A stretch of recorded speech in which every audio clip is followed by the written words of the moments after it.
பொங்கல் திருநாள். பொங்கல் திருநாள்னா இது ஏதோ அறுவடை திருநாள் அப்படின்னு சொல்லுவோம். அதாவது வருஷம் பூரா நாம் பாடுபட்டு அதனுடைய பலனை அனுபவிக்கிற நாள் அப்படிங்கிறது நாம் சொல்லிட்டு இருக்கிறது. இது முக்கியமாக இது ஒரு நன்றி அறிவிப்பு நாள் அப்படின்னு சொல்லுவாங்க. இன்னைக்கு நிறைய நன்றி அறிவிப்பு கூட்டம்லாம் நடந்துகிட்டு இருக்குல்ல, அது மாதிரி விவசாயிகள் நடத்துகிற ஒரு நன்றி அறிவிப்பு விழா இது. யாருக்கு நன்றி சொல்றாங்கன்னா ஆதவனுக்கு. அதாவது சூரியன் இல்லைன்னா விவசாயம் இல்லை. அதனால ஆதவனுக்கு நன்றி செலுத்துகிற நாளாக இந்த பொங்கல் திருநாளை நாம கொண்டாடுறோம். அதாவது இந்த பொங்கல்ல விவசாயிகள்ட்ட இருந்து நிறைய பண்புகளை நாம தெரிஞ்சுக்க வேண்டிய நாள் இது. விவசாயிகள் அவங்க விவசாயம் முன்னேறி இருக்கிற அளவுக்கு விவசாயிகளுடைய வாழ்க்கை தரம் முன்னேறல. அந்த அளவுக்கு அவர்கள் நாட்டுக்காக உழைச்சிக்கிட்டு இருக்கிறாங்க. அந்த காலத்திலே அதை பற்றி ஒரு கதை சொல்றது உண்டு. ஒரு வயசான ஆள் நிலத்தில் ஏறு உழுதுகிட்டு இருந்தாராம். கிழிஞ்சு போன ஒரு சின்ன துண்டை தான் இடுப்பில் கட்டியிருந்தாராம். தலையில் ஒரு கந்தலை சுற்றி இருந்தார். உடம்பு பூரா சேரு, ரொம்ப ஏழை. ஏறு ஓட்டிகிட்டு இருக்கிறவர் வேற எப்படி இருப்பார்? இருந்தாலும் அந்த ஆள் ரொம்ப ஜாலியாக பாட்டு பாடிக்கிட்டே ஏறு உழுதுகிட்டு இருந்தாராம். உடம்புல தான் அவர் ஏழையை தவிர மனசில் ஒரு ஏழையா தெரியல. அந்த சமயத்தில் அந்த நாட்டு ராஜா அந்த பக்கமாக குதிரை மேலே வந்தாராம். வேட்டைக்கு போயிட்டு பரிவாரங்களோடு திரும்பி வந்துகிட்டு இருக்கிறார். ரொம்ப செல்வ செழிப்புல இருக்கிற ராஜா அவர் இந்த வயசான விவசாயியை பார்த்துருக்கார். இந்த ஆள் ரொம்பவும் ஏழைங்கிறது அவர் பார்த்தாவே பளிச்சுன்னு தெரியுது. கட்டிக்கிறதுக்கு நல்ல துணி இல்லை, உடம்போ இழைச்சி போயிருக்குது, வயிறு முதுகில் போய் ஒட்டிகிட்டு இருக்கு, கண்ணு குழி விழுந்து போயிருக்குது. ஆனாலும் முகத்தை பார்த்தா சந்தோஷமா இருக்கிற மாதிரி இருக்கு. இவ்வளவு உற்சாகமாக பாடிக்கிட்டு இருக்கிறாரே அப்படின்னு ஆச்சரியமா நினச்சி பார்த்தார் அந்த ராஜா. சரி, அவர்கிட்ட கொஞ்சம் பேச்சு கொடுத்து பார்க்கலாம் அப்படின்னு முடிவு பண்ணார். ஐயா பெரியவரே, இப்படி கொஞ்சம் வர முடியுமான்னாராம். பொழுது போகிறதுக்குள்ளே நான் இந்த வயல் பூரா உழவு ஓட்டி ஆகணும், அதனால் பேசுறதுக்கு நேரம் இல்லை அப்படின்னாராம் அந்த பெரியவர். என்ன அவ்வளவு அவசரமா? மீதி இருந்தால் நாளைக்கு உழுதக்கூடாதா? அது சரி, உனக்கு எத்தனை ஏக்கர் நிலம் இருக்குது அப்படின்னு விசாரிச்சிருக்கார் ராஜா. எனக்குன்னு சொந்தமாக உள்ளங்கை அளவு கூட நிலம் கிடையாது. இது எங்கள் முதலாளியோட நிலம். இதை பூராவும் உழுது முடிச்சாதான் அவர் கூலி கொடுப்பார். நான் கூலிக்கு உழுதுகிட்டு இருக்கிறேன். உங்ககிட்ட பேசிக்கிட்டு இருந்தா அவருக்கு துரோகம் பண்ணது மாதிரி ஆயிடும் அப்படின்னாராம். ராஜா குதிரையை விட்டு கீழே இறங்கினார். வரப்பில் நடந்து அந்த பெரியவர்கிட்டயே போனாராம். சரி, ஒரு நாள் பூரா உழுதா உனக்கு எவ்வளவு கூலின்னு கேட்டிருக்கார். 8 அணா கூலி கிடைக்கும்னாராம் அவர். இது ரொம்ப காலத்துக்கு முன்னாடி நடந்த ஒரு சம்பவங்கிறதுனால அப்போ 8 அணா கூலிங்கிறது ரொம்ப பெருசு. இருந்தாலும் அதுவும் அந்த ராஜாவுக்கு பெரிய கூலியா தெரியல. இவ்வளவுதானா, இதை வச்சுக்கிட்டு நீ எப்படி காலம் தள்ளுற அப்படின்னாராம். ஒன்றும் கவலை இல்லை அப்படின்னாராம் அவர். ராஜாவுக்கு ரொம்ப ஆச்சரியமா போச்சு.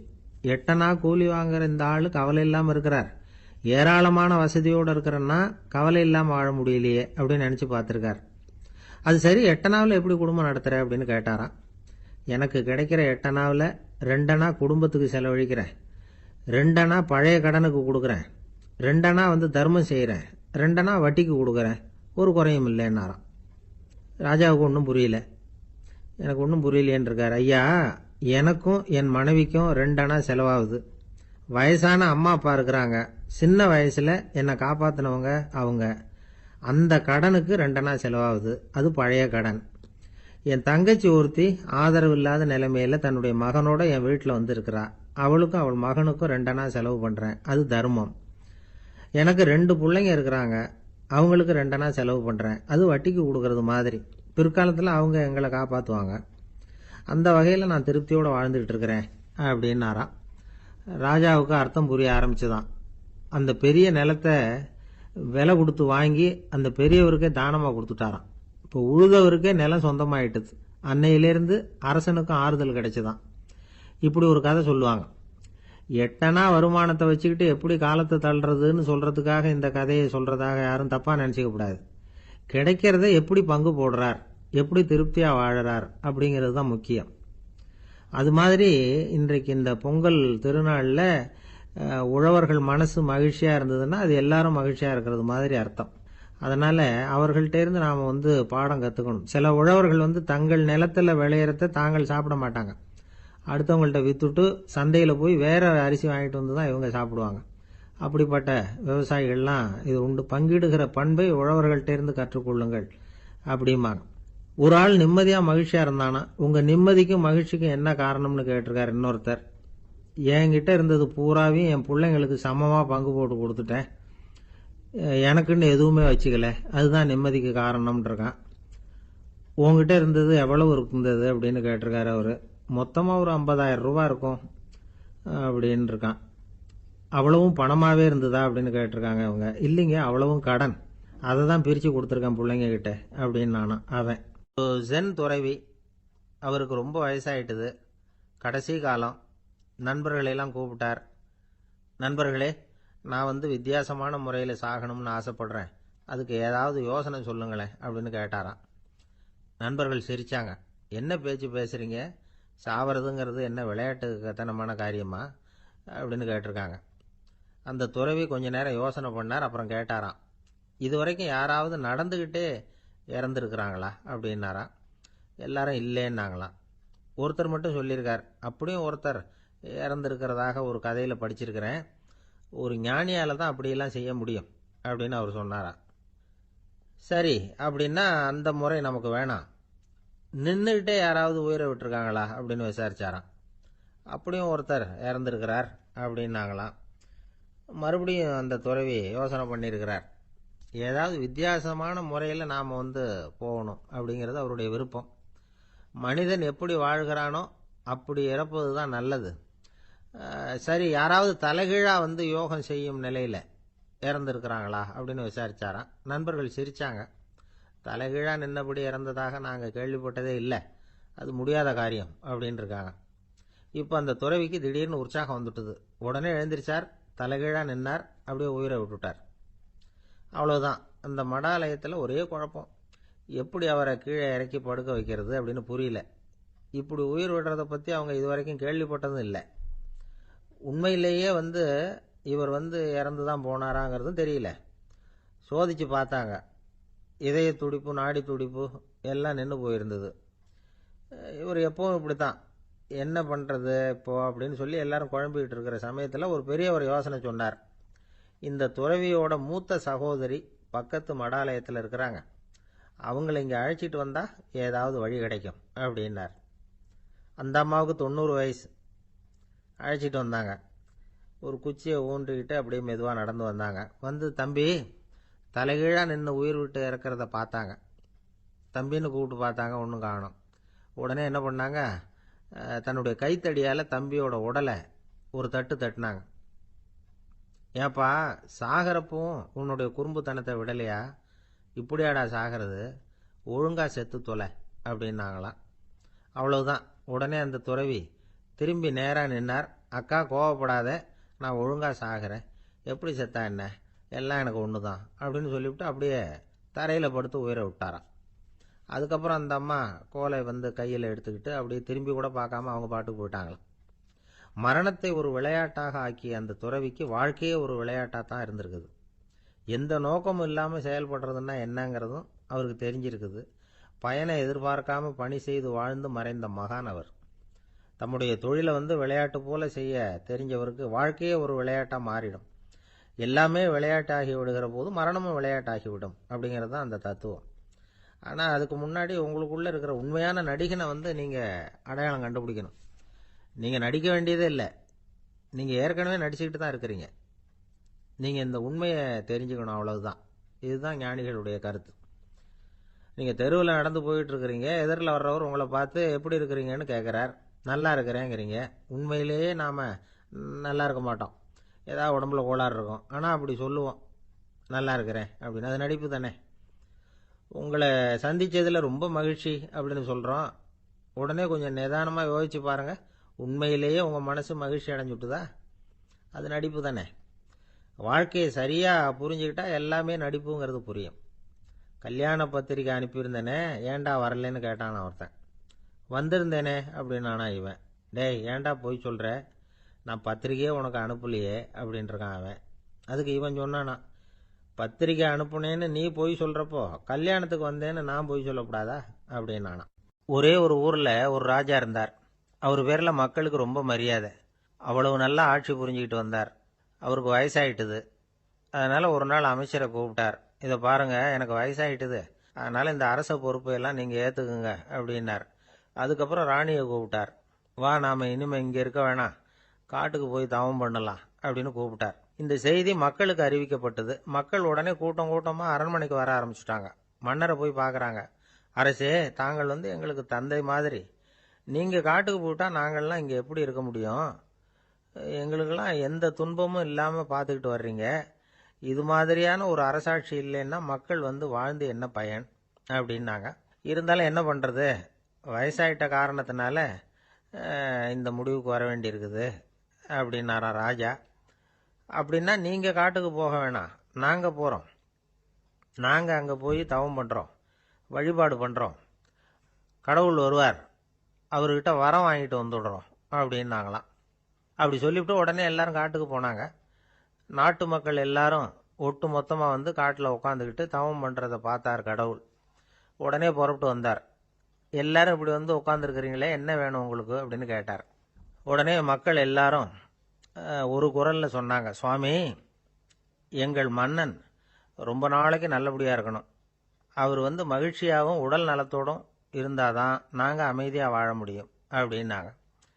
சரி, அதுக்கு என்ன செய்யணும் அப்படின்னார் ஆண்டவன். எங்கள் மன்னருக்கு இன்னும் ஒரு 100 வருஷம் ஆயுளை கொடுங்க அப்படின்னாங்க. அவ்வளவுதானே, சரி அப்படியே ஆகட்டும் அப்படின்னு சொல்லிவிட்டு ஆண்டவன் போயிட்டார். மக்கள் மகிழ்ச்சியோடு திரும்பி வந்தாங்க. மன்னா, கடவுள் வரம் கொடுத்துட்டார், நீங்கள் 100 வருஷம் வாழ போகிறீங்க அப்படின்னாங்க. இதை கேட்டதும் ராணி ராஜாவை வணங்கி, நான் தவம் செய்ய போகிறேன் அப்படின்னு புறப்பட்டாங்க. உடனே மக்கள் என்ன நினச்சாங்க தெரியுமா? ஐயோ, நாம் ராஜாவுக்கு மட்டும்தானே நீண்ட ஆயுள் வேணும்னு வரம் வாங்கினோம், ராணிக்கு வாங்கலையே, அதுதான் கோபத்தில் புறப்பட்டாங்க போல இருக்கு அப்படின்னு நினச்சி வருத்தப்பட்டாங்க. ஆனால் ராணி நினச்சது அது இல்லை. ராணி போய் தவம் பண்ணாங்க, கடவுள் காட்சி கொடுத்தார். இவங்க கேட்குறாங்க, சுவாமி, ராஜாவுக்கு மட்டும் 100 வருஷம் ஆயுள்னு வரம் கொடுத்துட்டீங்க, அப்படின்னா குடிமக்களும் 100 வருஷம் இருக்கணும். இப்படிப்பட்ட குடிமக்கள் இல்லைன்னா அப்படிப்பட்ட அரசன் இருந்து என்ன பிரயோஜனம் அப்படின்னாங்களாம். ஆண்டவன் பார்த்தார், சரி அவங்களும் 100 வருஷம் வாழ்வாங்க, அது மட்டும் இல்லை, நீயும் 100 ஆண்டு காலம் வாழ வரமளிக்கிறேன் அப்படின்னு சொல்லிவிட்டு மறைஞ்சிட்டார். இதில் ஆண்டவன் வர்றதும் மறையறதும் முக்கியம் இல்லை.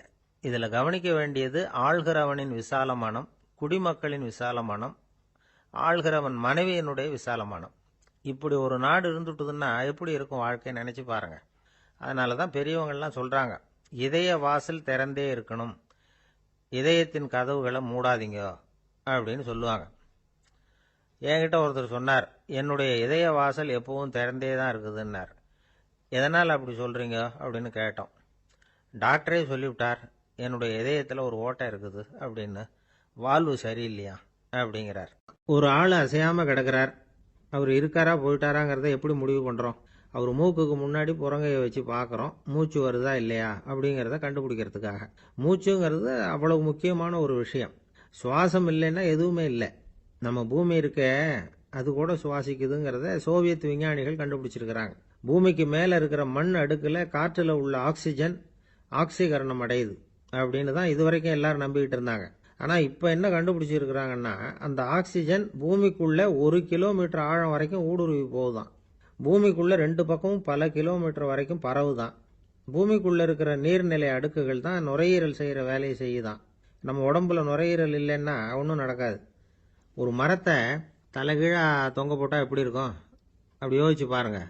அப்படி தான் இதுவும், நுரையீரலும் அப்படி தான் இருக்கும். வலது பக்கம் ஒன்று, இடது பக்கம் ஒன்று. வலது பக்கம் நுரையீரல் கொஞ்சம் பெருசாக இருக்கும், நுட்பமான நரம்பு குழாய்கள் அதில் இருக்கும். கோடிக்கணக்கான நுண்ணிய குழாய்களை வச்சுக்கிட்டு தான் அது வேலை செய்யுது. 25 கோடி குழாய்கள் இருக்கும். அதை அப்படியே முழுசாக பிரித்து பரப்புனா ஒரு டென்னிஸ் கோர்ட்டில் பாதி பரப்பளவு இருக்குமா. நுரையீரல் நிறம் கருஞ்சிவப்பு தான். புகை அதிகமாக உள்ளே போச்சுன்னா அது கருப்பாயிடுது. காற்றுல உள்ள பிராணவாயுவை இது இழுத்து எடுத்துக்கிட்டு ரத்தத்தை சுத்தப்படுத்துகிற முக்கியமான வேலையை இது செய்யுது. அசுத்த காற்றை வெளியில் அனுப்பி வச்சுருது. ஒருத்தர் வேகமாக ஓடி வரார், அவருக்கு மூச்சு இறைக்கும். பயங்கரமாக எதையாவது பார்த்து விடுறார், உடனே மூர்ச்சை ஆயிடுவார். இது மாதிரி சமயங்களில் வேற எந்த தூண்டுதலும் இல்லாமல் நுரையீரல் தானாகவே இயங்கும். இப்படி ஒரு அவசியம் ஏற்படுறப்போ இயக்கத்தை தூண்டி விடுற முக்கியமான இணைப்பு மூளைக்கு கீழே முதுகு எலும்புக்கு மேற்பகுதியில் இருக்குது. அது உடனே சுவாசத்துக்கு அவசர உதவியை கொடுக்குது.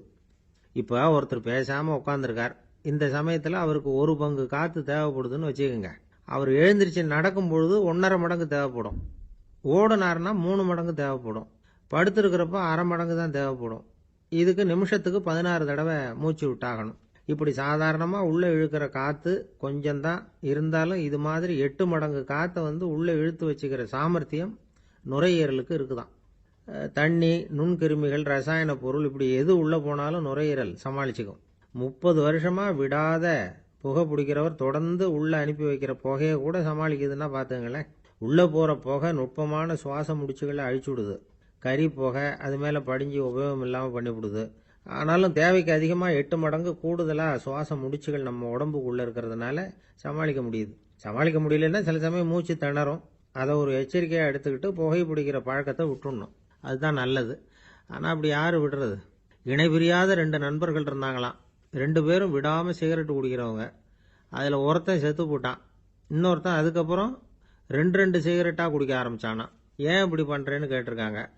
நான் ஒரு சிகரெட்டு தான் குடிக்கிறேன், செத்து போன என்னுடைய ஃப்ரெண்டு இருக்கானே செத்து போனவன், அவனுக்காக இன்னொரு சிகரெட்டு குடிக்கிறேன் அப்படின்னு நானா.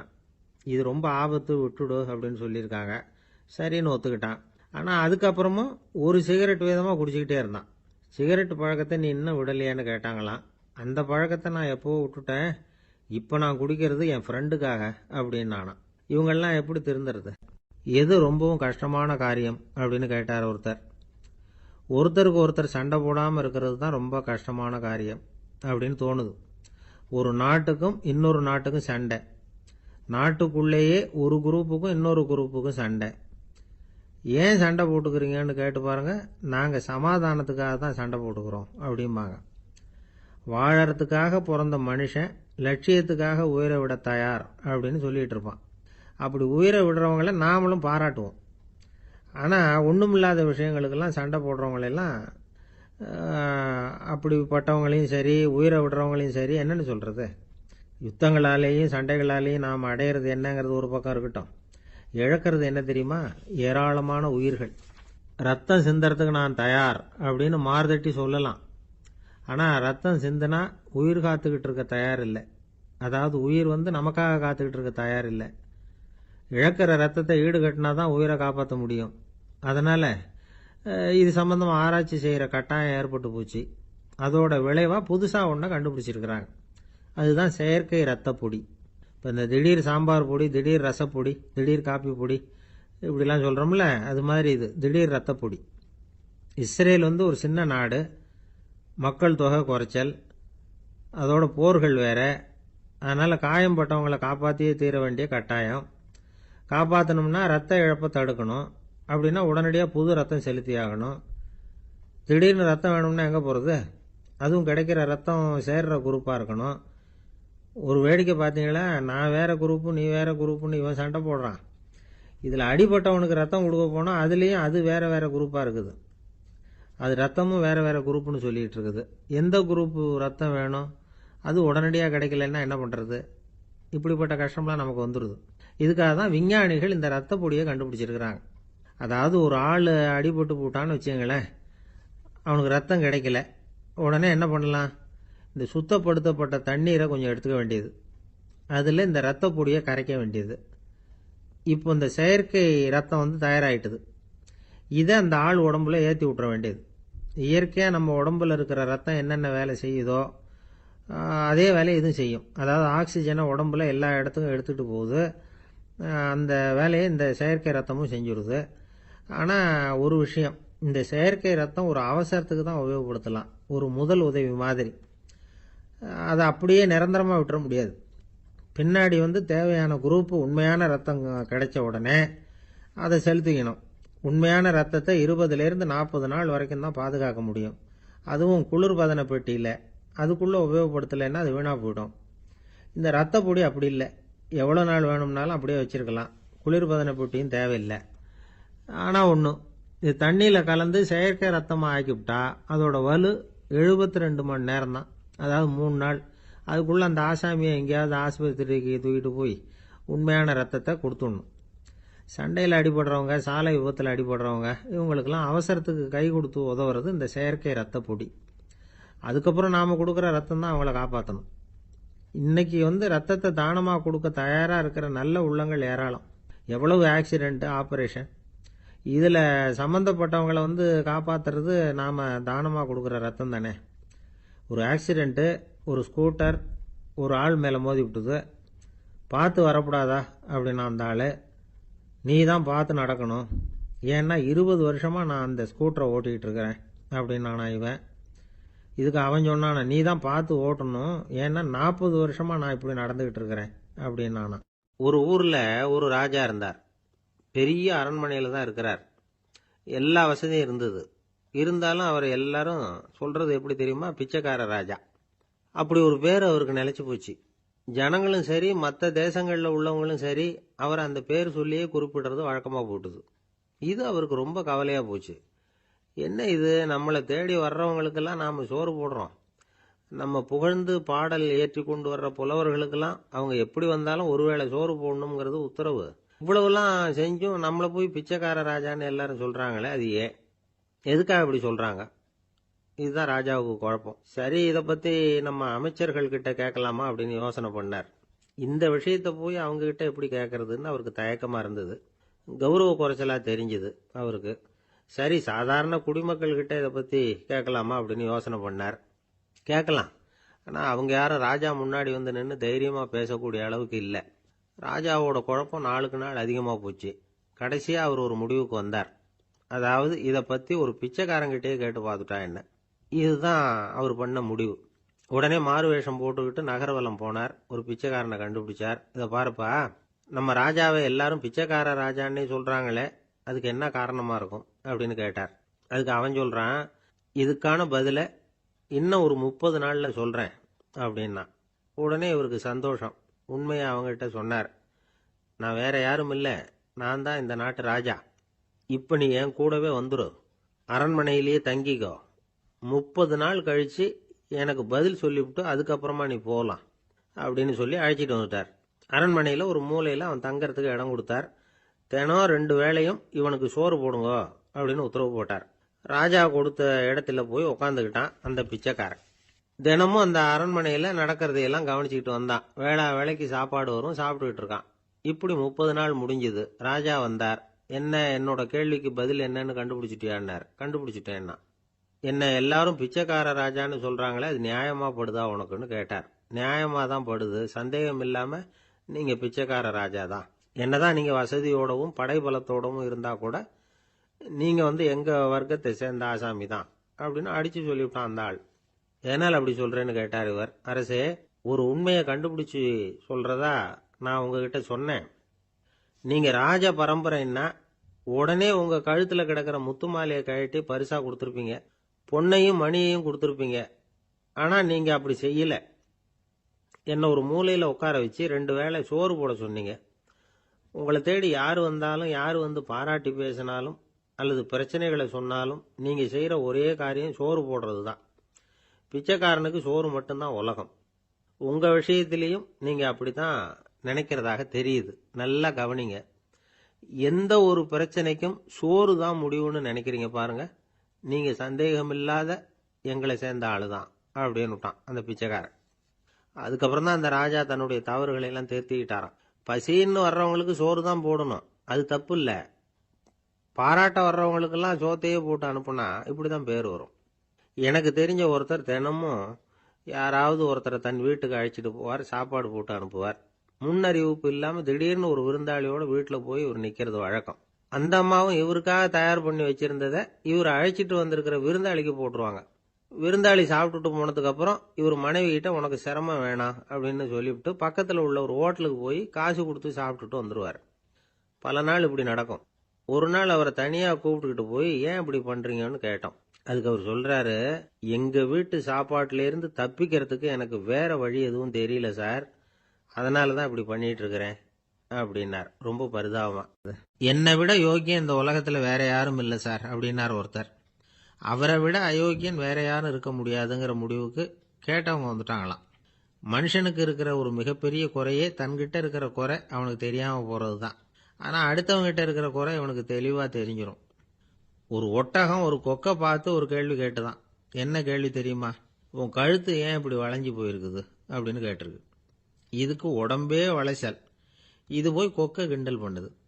இன்னைக்கு மனித சுபாவமும் கிட்டத்தட்ட இப்படித்தான் இருக்குது. இந்த உலகத்துல குறையில்லாத மனிதர்கள் யாரும் கிடையாது, நாம உள்பட. அப்படிங்கிறத முதல்ல நாம் நல்லா புரிஞ்சுக்கணும். ஒரு ஊரில் ஒரு விற்பனை நிலையம் இருந்தது. செல்ல பிராணிகளை விற்பனை செய்கிற நிலையம் அது. நாய், கிளி, பூனை இப்படி நிறைய வச்சு விற்பனை பண்ணிகிட்டு இருக்கிறாங்க. நாய்க்குட்டி விற்பனை செய்கிற பகுதியில் ஒரு சிறுவன் நின்றுக்கிட்டு இருந்தான். விற்பனை செய்கிற ஆளுகிட்ட விலை கேட்டுக்கிட்டு இருந்தான்.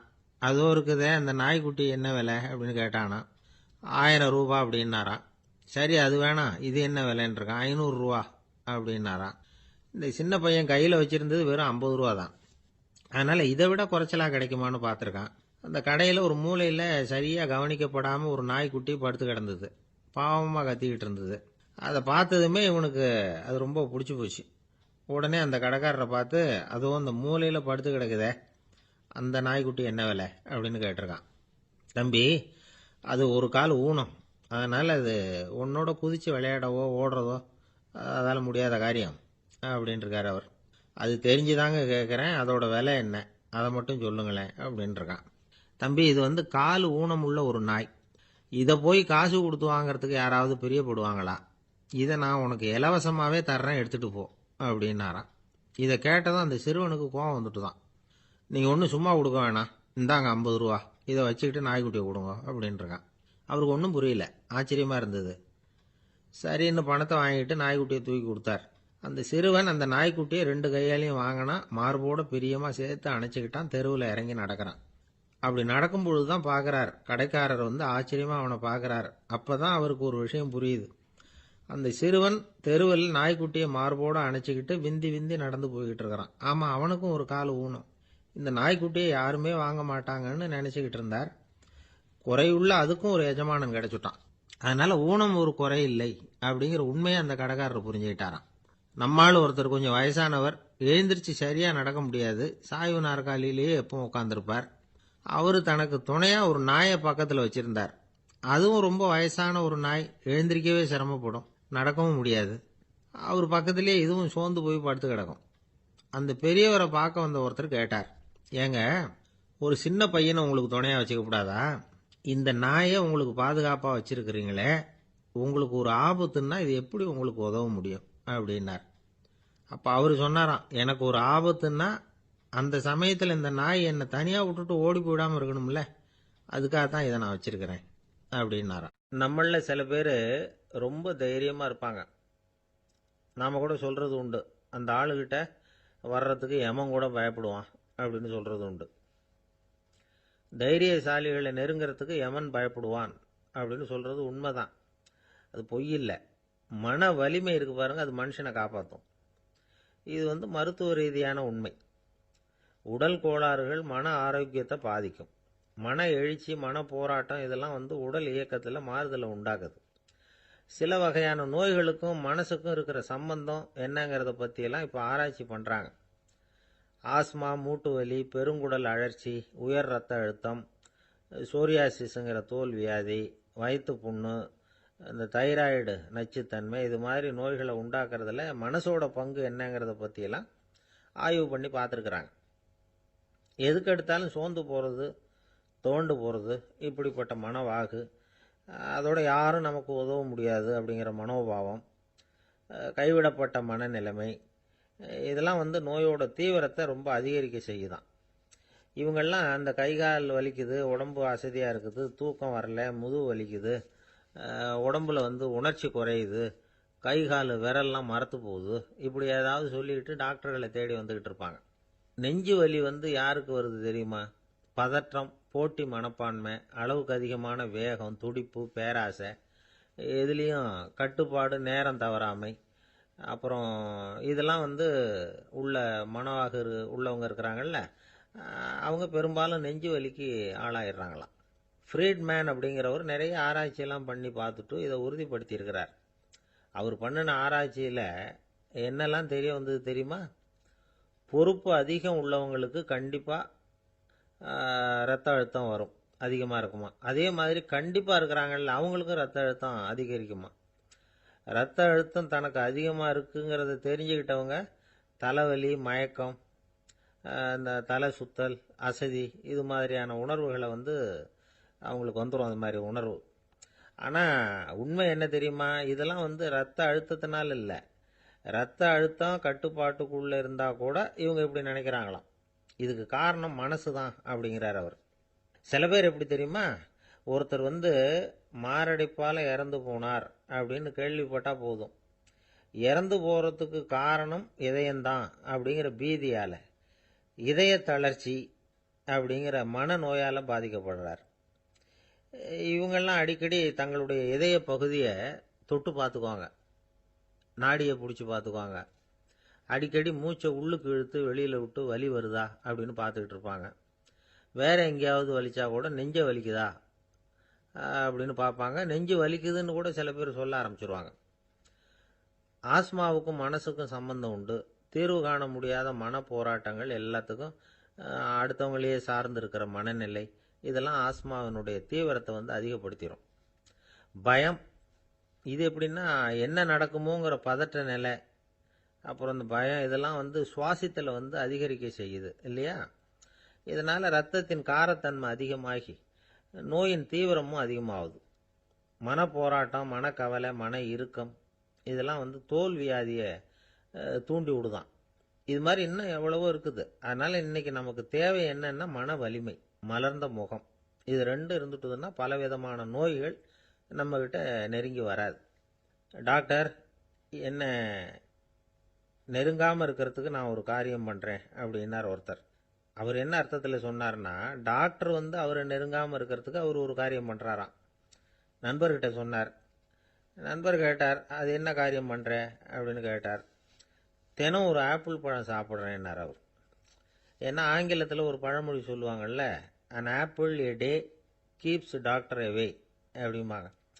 ஒரு ஆப்பிள் பழம் சாப்பிட்டா டாக்டர் விலகியே இருப்பார், டாக்டர்கிட்ட போக வேண்டிய அவசியம் இருக்காது அப்படிங்கிறதுக்காக அந்த பழமொழி சொல்றது. என்ன, நான் யாருமே நெருங்காமல் இருக்கிறதுக்கு நான் ஒரு காரியம் பண்ணுறேன்னாரு இன்னொருத்தர். டாக்டர் நெருங்காமல் இருக்கிறதுக்கு ஆப்பிள் பழம் சாப்பிட்றேன்னார் அவர். என்ன, யாருமே நெருங்காமல் இருக்கிறதுக்கு நான் ஒரு காரியம் பண்ணுறேன்னார் இன்னொருத்தர். அது என்னன்னு கேட்டோம். தினம் ஒரு பூண்டு சாப்பிட்றேன்னார். ஏ கார்லிக் எ டே கீப்ஸ் எவ்ரிபடி அவே அப்படின்னு அதுக்கு ஒரு புது விளக்கமும் கொடுத்தார். ஒரு ஊரில் ஒரு ராஜா இருந்தார். அவர் அடிக்கடி காட்டுக்கு வேட்டையாட போவார். சில நண்பர்களையும் கூட அழைச்சிக்கிட்டு போவார். காட்டுக்கு போனதும் ஆளுக்கு ஒரு பக்கமாக போய் வேட்டையாடுவாங்க. சாயந்தரமாக திரும்பி வருவாங்க. மறுநாள் அரண்மனையில் உட்காந்து ஒவ்வொருத்தரும் அவங்க அனுபவங்களை எல்லாம் சொல்லிக்குவாங்க. அவங்க வீரத்துக்கு தகுந்த மாதிரி பரிசை அந்த ராஜா கொடுப்பார். இது மாதிரி ஒரு தடவை எல்லாரும் வேட்டைக்கு போயிட்டு திரும்பி வந்ததும் உட்காந்து பேச ஆரம்பிச்சிருக்கிறாங்க. ஒருத்தன் சொன்னான், தன்னுடைய வீர தீர செயலை பற்றி அளக்க ஆரம்பிச்சிட்டான். ஏன்னா அதுக்கு பரிசு கிடைக்க போகுதில்ல, அதனால. அவன் என்ன சொன்னான் தெரியுமா? அரசே, நேற்றுக்கு காட்டில் என்னாச்சு தெரியுமா? எனக்கு நேராக ஒரு சிங்கம் வாயை திறந்துக்கிட்டு வந்துட்டுது. நான் பயப்படவே இல்லை. உடனே ஒரு கல்லை எடுத்து குறி பார்த்து வீசினேன். சிங்கத்து வாய்க்குள்ளே போய் அந்த கல் மாட்டிக்கிட்டுது. அவ்வளவுதான். அந்த சிங்கம் என்னை பார்த்துட்டு பயந்துட்டு ஒரே ஓட்டமாக திரும்பி ஓடி போயிட்டுது அப்படின்னா. ஆஹா பலே அப்படின்னு எல்லாரும் கை தட்டினாங்க. ரெண்டாவது ஆள் ஒருத்தன் எழுந்திரிச்சான். அவன் சொல்ல ஆரம்பித்தான், அரசே, நான் போன வழியில் 2 பெரிய மலைப்பாம்பு கிடந்தது. என்னை முழுங்கிறதுக்கு வந்தது. நான் என்ன பண்ணேன் தெரியுமா? அந்த 2 பாம்போட வாலையும் ஒன்றா சேர்த்து முடிச்சு போட்டுட்டேன். அவ்வளவுதான். அது அங்கே இழுக்க, இது இங்கே இழுக்க, முடிச்சு நல்லா இறுகி போட்டுது அப்படின்றான். ஆஹா அற்புதம்னு சொல்லி எல்லாரும் கை தட்டினாங்களாம். அடுத்தபடியாக 3வது ஆள் ஒருத்தன் வந்தான். அவன் சொல்ல ஆரம்பித்தான், மன்னா, நான் போன பாதையில் குறுக்க ஒரு ஆறு. அதில் இறங்கி குளித்தேன். யாரோ காலை பிடிச்சி இழுக்கிறது மாதிரி இருந்தது. திரும்பி பார்த்தா ஒரு பெரிய முதலை. நான் உடனே அப்படியே ஒரு துள்ளல் துள்ளி அது முதுகில் போய் உக்காந்துக்கிட்டேன். அதை அப்படியே கரைக்கு நீந்த வச்சேன். கரைக்கு சேர்ந்ததும் அப்படியே ஒரே துள்ளி குதிச்சு கரைக்கு வந்துட்டேன் அப்படின்றான். அவன் தன்னுடைய வீரத்தை அப்படி சொல்லியிருக்கான். அடடா, எப்பேற்பட்ட வீரம் அப்படின்னு எல்லாரும் கை தட்டினாங்களாம். 4வது ஆள் எழுந்திரிச்சான். மன்னா, நான் போன இடத்துல ஒரு கரடி என்னை துரத்த ஆரம்பிச்சுட்டுது. நான் ஒரு மலை உச்சிக்கு வந்துட்டேன். அதுக்கப்புறம் ஒரு அடி எடுத்து வச்சாலும் அதில் பாதாளத்தில் விழ வேண்டியது தான். அந்த நேரம் பார்த்து ஒரு பெரிய ராட்சச கழுகு அந்த பக்கமாக பறந்து வந்தது. நான் உடனே அப்படியே உயர எழும்பி அந்த கழுகோட காலை பிடிச்சிக்கிட்டேன். அப்படியே தொங்கிக்கிட்டே வந்தேன். ஒரு நல்ல இடம் வந்ததும் தொப்புன்னு கீழே குதிச்சு நடந்து வந்துட்டேன். இதுக்கும் எல்லாரும் கை தட்டுறாங்க. கடைசியாக ஒரு ஆள் எழுந்திரிச்சான். அரசே, நான் போன வழியில் ஒரு பெரிய யானை குறுக்க வந்தது. பயங்கரமாக சத்தம் போட்டுக்கிட்டே வந்தது. நான் பயந்து ஓடலை. உடனே என்ன பண்ணேன் தெரியுமா? அந்த யானையோட வாலை பிடிச்சி தூக்கினேன், தலைக்கு மேலே தூக்கி கரன்னு சுத்தினேன், வேகமாக சுற்றி வீசி எறிஞ்சேன், அவ்வளவுதான். அதே ஸ்பீடில் அந்த யானை மேலே போக ஆரம்பிச்சுட்டுது. இன்னும் கூட அது போய்கிட்டே தான் இருக்கு, கீழே விழவே இல்லைன்னா. இதை கேட்டதும் ராஜாவுக்கு கோபம் வந்துட்டுது. என்ன முட்டாள்னு நினச்சிக்கிட்டு பேசுறியா? யானையை நீ வாலை பிடிச்சி தூக்குன, அதை நான் நம்பணுமா அப்படின்னார். உடனே இவன் பணிவா பதில் சொன்னான். அரசே, ஒரு சிங்கத்து வாயில கல்லு மாட்டிக்கிட்டதை நம்புறீங்க, மலைப்பாம்பு வாலை பிடிச்சி முடிச்சு போட்டதை நம்புறீங்க, முதல்ல முதுகலை சவாரி பண்ணதையும் நம்புறீங்க, கழுகு காலை பிடிச்சிக்கிட்டு பறக்கிறதையும் நம்புறீங்க. அப்படி நம்புறப்ப நான் சொன்னதை மட்டும் நம்பக்கூடாதா அப்படின்னு கேட்டானான். பொய் சொன்னவங்கெல்லாம் தலையை தொங்க போட்டுக்கிட்டாங்களாம். ராஜா அவங்கள பார்த்து சொன்னாராம், நீங்கள் எல்லாரும் என்னை முட்டாளாக்கி இருக்கிறீங்க. கடைசியாக பேசின இவன் தான் எனக்கு உண்மை எது பொய் எதுங்கிறத புரிய வச்சிருக்கிறான். இவன் தான் உண்மையான தைரியசாலி அப்படின்னு சொல்லி அவனுக்கே பரிசெல்லாம் கொடுத்து பாராட்டினாராம். இப்படி ஒரு கதை. உண்மையை நிலைநாட்டுகிறவன் தான் உண்மையான வீரன் அப்படிங்கிறத இதிலிருந்து நாம் புரிஞ்சுக்கணும். இந்த காலத்துல எல்லாம் பொய் சொன்னாதான் பழைக்க முடியுங்கிறது ஒரு சில பேரோட நம்பிக்கை. ஒரு அப்பாவுக்கு தன் மகனுக்கு பொய் சொல்ல தெரியலையேங்கிற கவலை. பொய் சொன்னாதான் இந்த உலகத்தில் பிழைக்கலாம், ஆனால் இவனுக்கு அது தெரியலையே, அதனால் இவனை அழைச்சிட்டு போய் நடுக்கடலில் விட்டுட்டு வந்துடுவோம் அப்படின்னு அழைச்சிட்டு புறப்பட்டான். கடற்கரைக்கு போனான். மகனுக்கு சந்தேகம், எங்கேப்பா என்னை அழைச்சிட்டு போகிறேன்னு கேட்டிருக்கான். கடலில் மீன் பிடிக்க கற்றுக் கொடுக்க போகிறேன் உனக்கு அப்படின்னானா. நான் ஏற்கனவே மீன் பிடிச்சிட்டேனேன்னானா இவன் மகன். எங்கே அதுன்னு கேட்டிருக்கான் அப்பங்காரன். சுட்டு சாப்பிட்டுட்டேன் இருக்கான் புள்ள. அப்பங்காரன் பார்த்தான், சரி நம்ம புள்ள பொழைச்சிக்கோ அப்படின்னு சொல்லி திருப்பி அழைச்சிட்டு வந்துட்டான். ஒரு பெரிய பியானோ கலைஞர் வியன்னாவில் இருந்தார். ரொம்ப புகழ்பெற்ற இசை கலைஞர் அவர். இங்கிலாந்து மகாராணி விக்டோரியா அவருடைய சங்கீதத்தை கேட்கணும்னு ஆசைப்பட்டாங்க. அவரை அரண்மனைக்கு கூப்பிட்டாங்களாம். பியானோ வாசிக்க சொல்லி கேட்டாங்களாம். இவரும் ரொம்ப பிரமாதமாக வாய்ச்சி காட்டியிருக்கார். உடனே பாராட்டி பரிசுகள்லாம் கொடுத்து அனுப்புனாங்களாம். அந்த இசையை கேட்கறதுல அரசிக்கு ரொம்பவும் ஆர்வம் உண்டு. அதனால் அதுக்கப்புறமும் அந்த கலைஞர் அடிக்கடி அரண்மனைக்கு வர வேண்டிய அவசியம் ஏற்பட்டது. ஏன்னா அரசி கூப்பிட ஆரம்பித்தாங்க. இவர் போகணும், அங்கே இசை நிகழ்ச்சி நடத்தணும். இவர் அங்கே பாடி வாசிக்கிறது உண்டு. ஒரு தடவை மகாராணி அவரை பார்த்து, உங்கள் நாட்டு தேசிய கீதம் பாடுங்களேன் அப்படின்னு கேட்டாங்களாம். உடனே அவர் தன்னுடைய நாடான ஆஸ்திரியாவின் தேசிய கீதத்தை பாடியிருக்கிறார். அவர் பாட ஆரம்பித்த உடனே மகாராணி எழுந்திரிச்சு நின்னாங்களாம். அதுக்கு மரியாதை செலுத்துகிற நோக்கத்தோட பாட்டு முடிகிற வரைக்கும் அப்படியே நின்றுக்கிட்டு இருந்தாங்களாம். இதுதான் அந்த அரசியினுடைய பெருந்தன்மை. அதாவது நாட்டுப்பற்றுங்கிறது அந்த அளவுக்கு அப்படி இருக்கணும். இப்படி ஒரு அரசியே நம்ம நாட்டு தேசிய கீதத்துக்கு எழுந்திரிச்சு நின்று மரியாதை செலுத்துகிறாங்க அப்படிங்கிறத புரிஞ்சுக்கும் பொழுது அந்த முதிய கலைஞரின் மகிழ்ச்சிக்கு அளவே இல்லையாம். அதுக்கப்புறம் அந்த பியானோ கலைஞர் ஒரு நாள் தன்னுடைய நண்பர் ஒருத்தர்கிட்ட பேசிக்கிட்டு இருந்தாராம். அப்போ சொன்னாராம், மகாராணியார் எனக்கு எவ்வளவோ பரிசுகள்லாம் கொடுத்துருக்குறாங்க. ஒரு தடவை எனக்கு வைரக்கல் பதித்த அணி ஒன்றை கூட பரிசாக கொடுத்தாங்க. ஆனால் அதை விட உயர்ந்த விலை மதிக்க முடியாத அணி என்ன தெரியுமா? நான் என்னுடைய நாட்டு தேசிய கீதத்தை நான் பாடுறப்போ அவங்க எழுந்திரிச்சு நின்று மரியாதை செலுத்தினாங்களே, அதுதான் எனக்கு கிடைச்ச மிகப்பெரிய பரிசு அப்படின்னாராம்.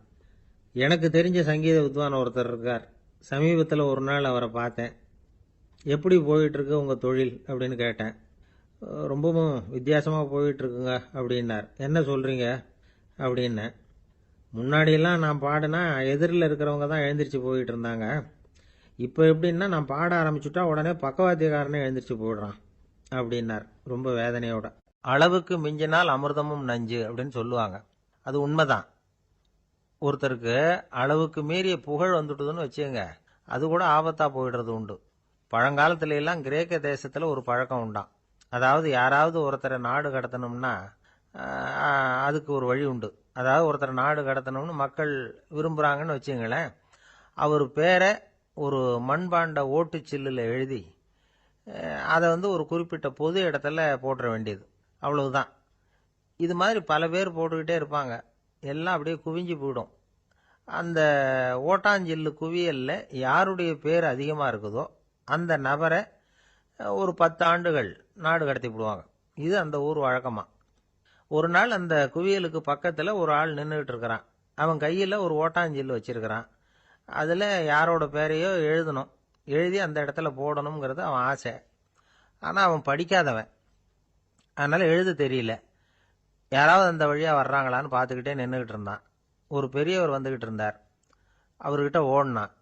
கையில் இருந்த மண்பாண்ட சில்லை கொடுத்தான். ஐயா, இதில் ஒரு பேர் எழுதி கொடுங்களேன்னா. அந்த பெரியவர் அதை வாங்கி கையில் வச்சுக்கிட்டு, என்ன பேர் எழுதணும் சொல்லு அப்படின்னா. இவன் சொன்னான், அரிஸ்டைடிஸ் அப்படின்னு எழுதுங்க அப்படின்னா. இதை கேட்டதும் அந்த பெரியவருக்கு அதிர்ச்சி. ஏன்னா அவர் தான் அரிஸ்டைடிஸ், தத்துவ மேதை அரிஸ்டைடிஸ் அவர். இருந்தாலும் நான் தான் அதுங்கிறத காட்டிக்காம அந்த ஆளுகிட்ட கேட்டார். அது சரிப்பா, அரிஸ்டைடிஸ்ங்கிற பேரை எழுத சொல்ற, அவர் உனக்கு என்ன கெடுதல் பண்ணார்?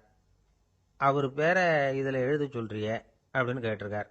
அதுக்கு இவன் சொன்னானா, அவர் எனக்கு எந்த கெடுதலும் பண்ணல, அவரை நான் பார்த்தது கூட இல்லை அப்படின்ட்டுருக்கான். அப்புறம் எதுக்காக அவரை நாடு கடத்தணும்னு நீ ஆசைப்படுற அப்படின்னு கேட்டிருக்கார்.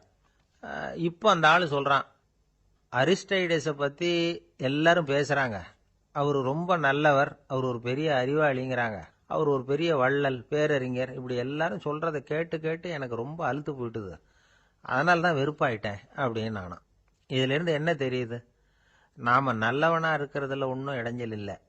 ஆனால் நம்மளை நல்லவன் நல்லவன் எல்லாரும் சொல்ல ஆரம்பிச்சிட்டாங்கன்னு வச்சுக்கோங்க, அப்போ இடைஞ்சல் ஆரம்பம்னு அர்த்தம். எதுவுமே அளவுக்கு மிஞ்சி போகாமல் பார்த்துக்க வேண்டியது ரொம்ப அவசியம். அளவுக்கு அதிகமாக ஆசைப்படாதவங்களில் ஆப்ரஹாம் லிங்கனும் ஒருத்தரான். அவர் ஒரு தடவை தன்னுடைய நண்பர்கள்கிட்ட பேசிக்கிட்டு இருந்தாராம். ஒருத்தர் கேட்டிருக்கார், ஒரு மனுஷனுக்கு கால்கள் எவ்வளோ உயரம் இருக்கணும் அப்படின்னு கேட்டாராம். இதுக்கு ஆப்ரஹாம் லிங்கன் சொன்னாராம், அது என்ன, இடுப்புலேருந்து தரையை தொடுற அளவுக்கு உயரம் இருந்தால் போதும் அப்படின்னாராம். காசி மாநகரத்தை பிரம்மதத்தன் அப்படிங்கிற ராஜா ஆட்சி பண்ணிட்டு வந்தார். அவர் ஒவ்வொரு வருஷமும் ஒரு திருவிழா நடத்துறது வழக்கம். எல்லா தேசத்திலிருந்தும் எல்லா வகையான ஜனங்களும் அதில் கலந்துக்குவாங்க. ஒரு சமயம் அது மாதிரி விழா நடந்துக்கிட்டு இருந்தது. வைகுண்டத்திலிருந்து தேவலோகத்திலிருந்து நிறைய தேவகுமாரர்கள்லாம் காசி நகருக்கு அப்போது வந்திருந்தாங்க. அதில் முக்கியமாக ஒரு 4 தேவகுமாரர்கள், அந்த 4 பேரையும் சுற்றி ஏகப்பட்ட கூட்டம். அப்படி என்ன விசேஷம் அவங்கக்கிட்ட அப்படின்னா, மற்றவங்களை விட அவங்க முகம் அழகாக இருந்ததா அப்படி பார்த்தா அப்படியும் இல்லை. அவங்க அணிஞ்சிருந்த மலர் மாலைகள் தான் அதுக்கு காரணமாக. அந்த மலர்கள்லேருந்து அப்படி ஒரு அபூர்வமான நறுமணம். இதுக்கு முன்னாடி இப்படி ஒரு நறுமணத்தை அந்த ஊர் ஜனங்க அனுபவிச்சதே இல்லை. அதுதான் அந்த 4 பேரையும் சுற்றி கூட்டம். எல்லாரும் கேள்வி கேட்க ஆரம்பித்தாங்க. உடனே அந்த 4 தேவகுமாரர்களும் எல்லாருக்கும் தெரியும்படியாக வானத்தில் எழும்பி கொஞ்சம் உயரமாக நின்றுக்கிட்டாங்க.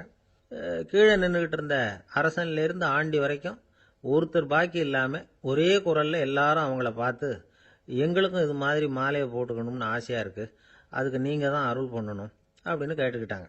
மாலை போட்டுக்கிறதுனா எல்லாருக்கும் ஆசையாக தானே இருக்கும். அந்த 4 தேவகுமாரர்களில் ஒருத்தர் புத்தர் பிரான். அவர் சொன்னார், பூலோகவாசிகளே, நான் சொல்கிறத கொஞ்சம் பொறுமையாக கேளுங்க. கக்காரு அப்படிங்கிற கற்பக விருஷத்தின் மலர்களால் தொடுக்கப்பட்டது இந்த மாலை. இதுக்கு நிறைய சக்தி உண்டு. எந்த காலமும் இது வாடாது, வாசனையும் குறையாது.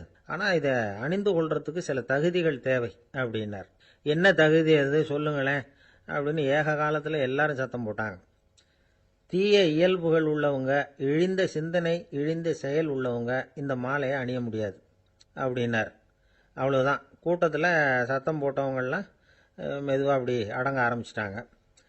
இன்னொரு தேவகுமாரன் சொன்னார், அடுத்தவங்க பொருளை அபகரிக்காதவன், அடுத்தவங்களுக்கு கெடுதல் பண்ணக்கூடிய பொய் பேசாதவன், பேராசையினால் கெட்ட வழியில் பொருள் ஈட்ட நினைக்காதவன் இந்த மாலையை போட்டுக்கலாம் அப்படின்னார். கூட்டத்திலிருந்து யாரும் முன்னுக்கு வரல.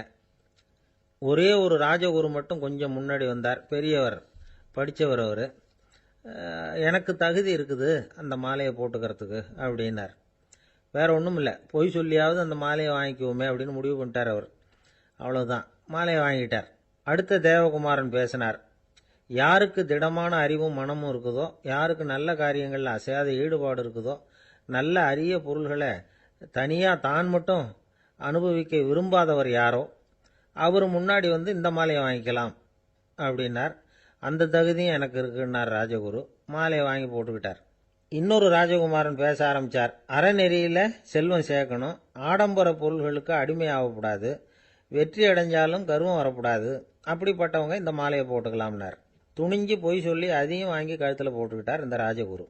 இன்னொரு ராஜகுமாரன் சொன்னார், சான்றோர்களை நிந்திக்காதவங்க, புறம் பேசாதவங்க இந்த மாலையை போட்டுக்கலாம்னார். அதையும் வாங்கி போட்டுக்கிட்டார். திருவிழா முடிஞ்சுது, எல்லாரும் திரும்பி போயிட்டாங்க. மறுநாள் ராஜகுரு 4 மாலைகளையும் போட்டுக்கிட்டு ராஜசபைக்கு வரார். வந்தவர் ரொம்ப அவஸ்தையோடு வர்றார். மாலையெல்லாம் வாடி போயிட்டுது, வாசனை எதுவும் கிடையாது. அது மட்டும் இல்லை, அவருக்கு கடுமையான தலைவலி வேற வந்துட்டுது. துடிச்சு போயிட்டார். மாலையை கழட்டவும் முடியல. ஜனங்கள்லாம் அவரை பார்த்து சிரிக்க ஆரம்பிச்சிட்டாங்க. என்னத்துக்கு ஆசைப்படணும், ஏன் இப்படி கஷ்டப்படணும் அப்படின்னு. ராஜா பார்த்தார். மறுபடியும் விழாவுக்கு ஏற்பாடு பண்ணினார். தேவகுமாரர்கள்லாம் வந்தாங்க. ராஜகுரு வந்தார். மக்கள் முன்னிலையில் அவங்க காலில் விழுந்தார், மன்னிப்பு கேட்டுக்கிட்டார். இந்த மாலையை போட்டுக்கிற தகுதி எனக்கு இல்லை. தகுதி இல்லாத ஒருத்தன் தகாத தகுதியை பொய் மூலம் பெறணும்னு ஆசைப்படுறாங்களே, அவங்களுக்கெல்லாம் என்னுடைய தண்டனை ஒரு எச்சரிக்கையாக இருக்கட்டும்னார். அதுக்கப்புறம் தேவகுமாரர்கள் அவர் கழுத்தில் இருக்கிற மாலையை கழட்டினாங்களாம். அந்த மாலைகளும் பழையபடி மனம் கொடுக்க ஆரம்பிச்சுட்டு தான். இதுலேருந்து நாம் தெரிஞ்சுக்க வேண்டியது என்னென்னா, நமக்கு தகுதி இல்லாத ஒரு கௌரவம் நம்மக்கிட்ட தானாக வந்தால் கூட அதை தவிர்த்து விடுறது தான் நல்லது. அதுதான் புத்திசாலித்தனம். ஒருத்தர் வந்தார். சார், எங்கள் இலக்கிய மன்ற விழாவுக்கு நீங்கள் தலைமை தாங்கணும்னார். உடனே இவர் சொன்னார், பேச்சாளர், சார், இலக்கியத்தை பற்றி பேசுகிற தகுதி எனக்கு இல்லையே அப்படின்னார். உடனே அவர் கூப்பிட வந்தவர் சொன்னார், அந்த தகுதி உங்களுக்கு இல்லைங்கிறது எங்களுக்கும் தெரியும் சார், அதனால தான் உங்களை தலைமை தாங்க கூப்பிடுறேன் அப்படின்னார். அது சரி, தலைமைன்னா அதுக்கு இவர் என்னதான் அர்த்தம் பண்றாருன்னு தெரியல. காஞ்சிபுரத்துல பல்லவ ராஜா ஒரு கோவில் கட்டினார், கைலாசநாதர் கோவில். அதுக்கு கும்பாபிஷேகம் பண்றதுக்கு ஒரு நாள் குறிப்பிட்டு அதுக்கு வேண்டிய ஏற்பாடுகள்லாம் பண்ணினார். முதல் காரியமா கடவுளை வேண்டிக்கிட்டார், நீங்க இந்த கும்பாபிஷேகத்துக்கு நேரில் கலந்துக்கணும்னார். கடவுள் அந்த ராஜா கனவுல வந்தார். நீ கும்பாபிஷேகம் வச்சிருக்கிற அதே நாள்ல அதே நேரத்தில் எனக்கு இன்னொரு ஊர்ல ஒரு கும்பாபிஷேகம் இருக்குது, அதுக்கு போக வேண்டியிருக்கு. அதாவது திருநின்ற ஊர்ல என்னுடைய பக்தர் ஒருத்தர், அவரும் ஒரு கோயில் கட்டி கும்பாபிஷேகம் செய்கிறார். நான் அதுக்கு போக வேண்டியிருக்கு, அதனால உன்னுடைய தேதியை நீ மாத்தி வச்சுக்கோ அப்படின்னார். கடவுள் தான் எங்கேயும் இருக்கிறவராச்சே, அவர் நினைச்சா 2 இடத்துலயும் இருந்து கோயில் கும்பாபிஷேகத்தை நடத்த முடியாதா? ஏன் அப்படி செய்யல? அது ஒரு முக்கியமான காரணத்துக்காகத்தான்.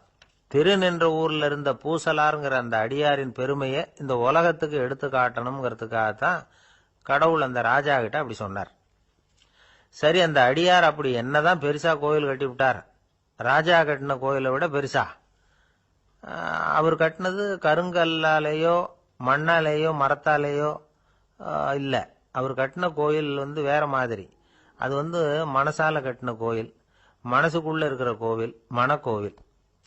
அந்த அடியார் தன்னோட மனசுக்குள்ள மாசக்கணக்கா ஒவ்வொரு கல்லா சேர்த்து கட்டின கோவில். இந்த விஷயம் ராஜாவுக்கு தெரியாது. அவர் என்ன நினைச்சுட்டாரு, அது நாம கட்டின கற்கோயிலை விட ரொம்ப பெருசா இருக்கும் போல இருக்கு அப்படின்னு நினைச்சுட்டாரு. சரி, அப்பேற்பட்ட அந்த கோயிலை தரிசனம் பண்ணிவிட்டு வருவோம் அப்படின்னு நினைச்சு ராஜா திருநின்ற ஊருக்கு போறார். அங்க போய் பார்த்தா கோயிலையும் காணும், ஒன்னையும் காணும். கடைசியில பூசலார் கட்டின மனக்கோவில் தான் அதுங்கிறத அவர் புரிஞ்சுக்கிறார். உடனே அந்த அடியாரின் காலில் விழுந்து வணங்குறார். அவரோ, இது மனசால முயன்ற கோவில், இதுக்கு இத்தனை பெருமையா அப்படின்னு ஆச்சரியப்படுறார். இதுல ஆச்சரியப்படுறதுக்கு ஒண்ணும் இல்ல. ஆண்டவன் விரும்புறது அகபக்தியையே தவிர புற தோற்றங்களே அல்ல. இதை நாம புரிஞ்சுக்கிட்டோம்னா நமக்குள்ள எந்த வேறுபாடுகளும் வர்றதுக்கு வழியே இல்லை. இன்னொரு ராஜா இருந்தார். அவரு ஆண்டவனுக்கு படைக்கிறதுக்காக ஒரு தார் நல்ல செவ்வாழை பழமா எடுத்துக்கிட்டு போகணும்னு நினைச்சார். அதனால முத நாளே அதை வாங்கிட்டு வர சொன்னார் வேலைக்காரங்கிட்ட. வேலைக்காரன் போனா, கடத்தெருவில் ஒரு தார் பழம் வாங்கினா. வர்ற வழியில அவன் குடிசை, அப்படியே எட்டி பார்த்துட்டு போவோமேன்னு நினைச்சான். போனான். அங்க இவனோட குழந்தை பாவம் பசியால கத்திக்கிட்டு இருக்கு. இவன் பார்த்தான், இவ்வளவு பெரிய தாரில் ஒரு 2 பழம் எடுத்தா தெரியவா போகுது அப்படின்னு நினைச்சு ஒரு 2 பழத்தை பிச்சு அந்த குழந்தைகிட்ட கொடுத்தான். அதை வாங்கி வயிறார சாப்பிட்டுது, பசி அடங்குச்சு, விளையாட போட்டுது. இவன் அதுக்கப்புறம் வாழைப்பழத்தை எடுத்துக்கிட்டு அரண்மனைக்கு வந்தான். 2 பழம் பிச்சிருக்கிறது ராஜாவுக்கு தெரிஞ்சு போச்சு. இவன் உண்மையை சொல்லிவிட்டான். உடனே ராஜா, கடவுளுக்கு படைக்க வேண்டிய பொருளை குழந்தை எச்சில் பண்ண விட்டுருக்கியே அப்படின்னு சொல்லி அவனை கட்டி வச்சு சாட்டையால் அடிச்சார் பாவம். மறுநாள் பழத்தை கோயிலுக்கு எடுத்துட்டு போனார். கடவுள் முன்னாடி வச்சார். கடவுள் கண்ணை திறந்து பார்த்தார், பழம்லாம் அழுகி இருக்குது. என்ன இது அழுகி போன பழம் அப்படின்னார். ராஜா முழிச்சார். நல்லா தானே இருந்தது அப்படின்னு நினைச்சார். அப்போ கடவுள் அந்த ராஜா கிட்ட சொன்னாராம், இத பாருப்பா, இந்த தாரில் 2 பழம் தான் நல்ல பழம், அந்த 2 பழங்களையும் நேத்திக்கே நான் சாப்பிட்டு விட்டேன் அப்படின்னாராம். அப்பதான் ராஜாவுக்கு புரிஞ்சுது, ஏழை குழந்தையின் பசியை தீர்க்கறதுக்காக உதவுன அந்த 2 பழம்தான் இறைவன் சாப்பிட்ட பழம்னு. இறைவன் இருக்கிற இடம் எது? இதுதான். ஒருத்தரை பார்த்து உன்னுடைய நண்பர்கள் யார் அப்படின்னு ஒரு கேள்வி கேட்டு பாருங்க. கொஞ்சம் யோசிச்சு யோசிச்சு பதில் சொல்லுவாங்க. அவங்க கிட்டயே உன்னுடைய எதிரிகள் யார் அப்படின்னு கேளுங்க, கடகடன்னு ஒப்பிச்சிருவாங்க.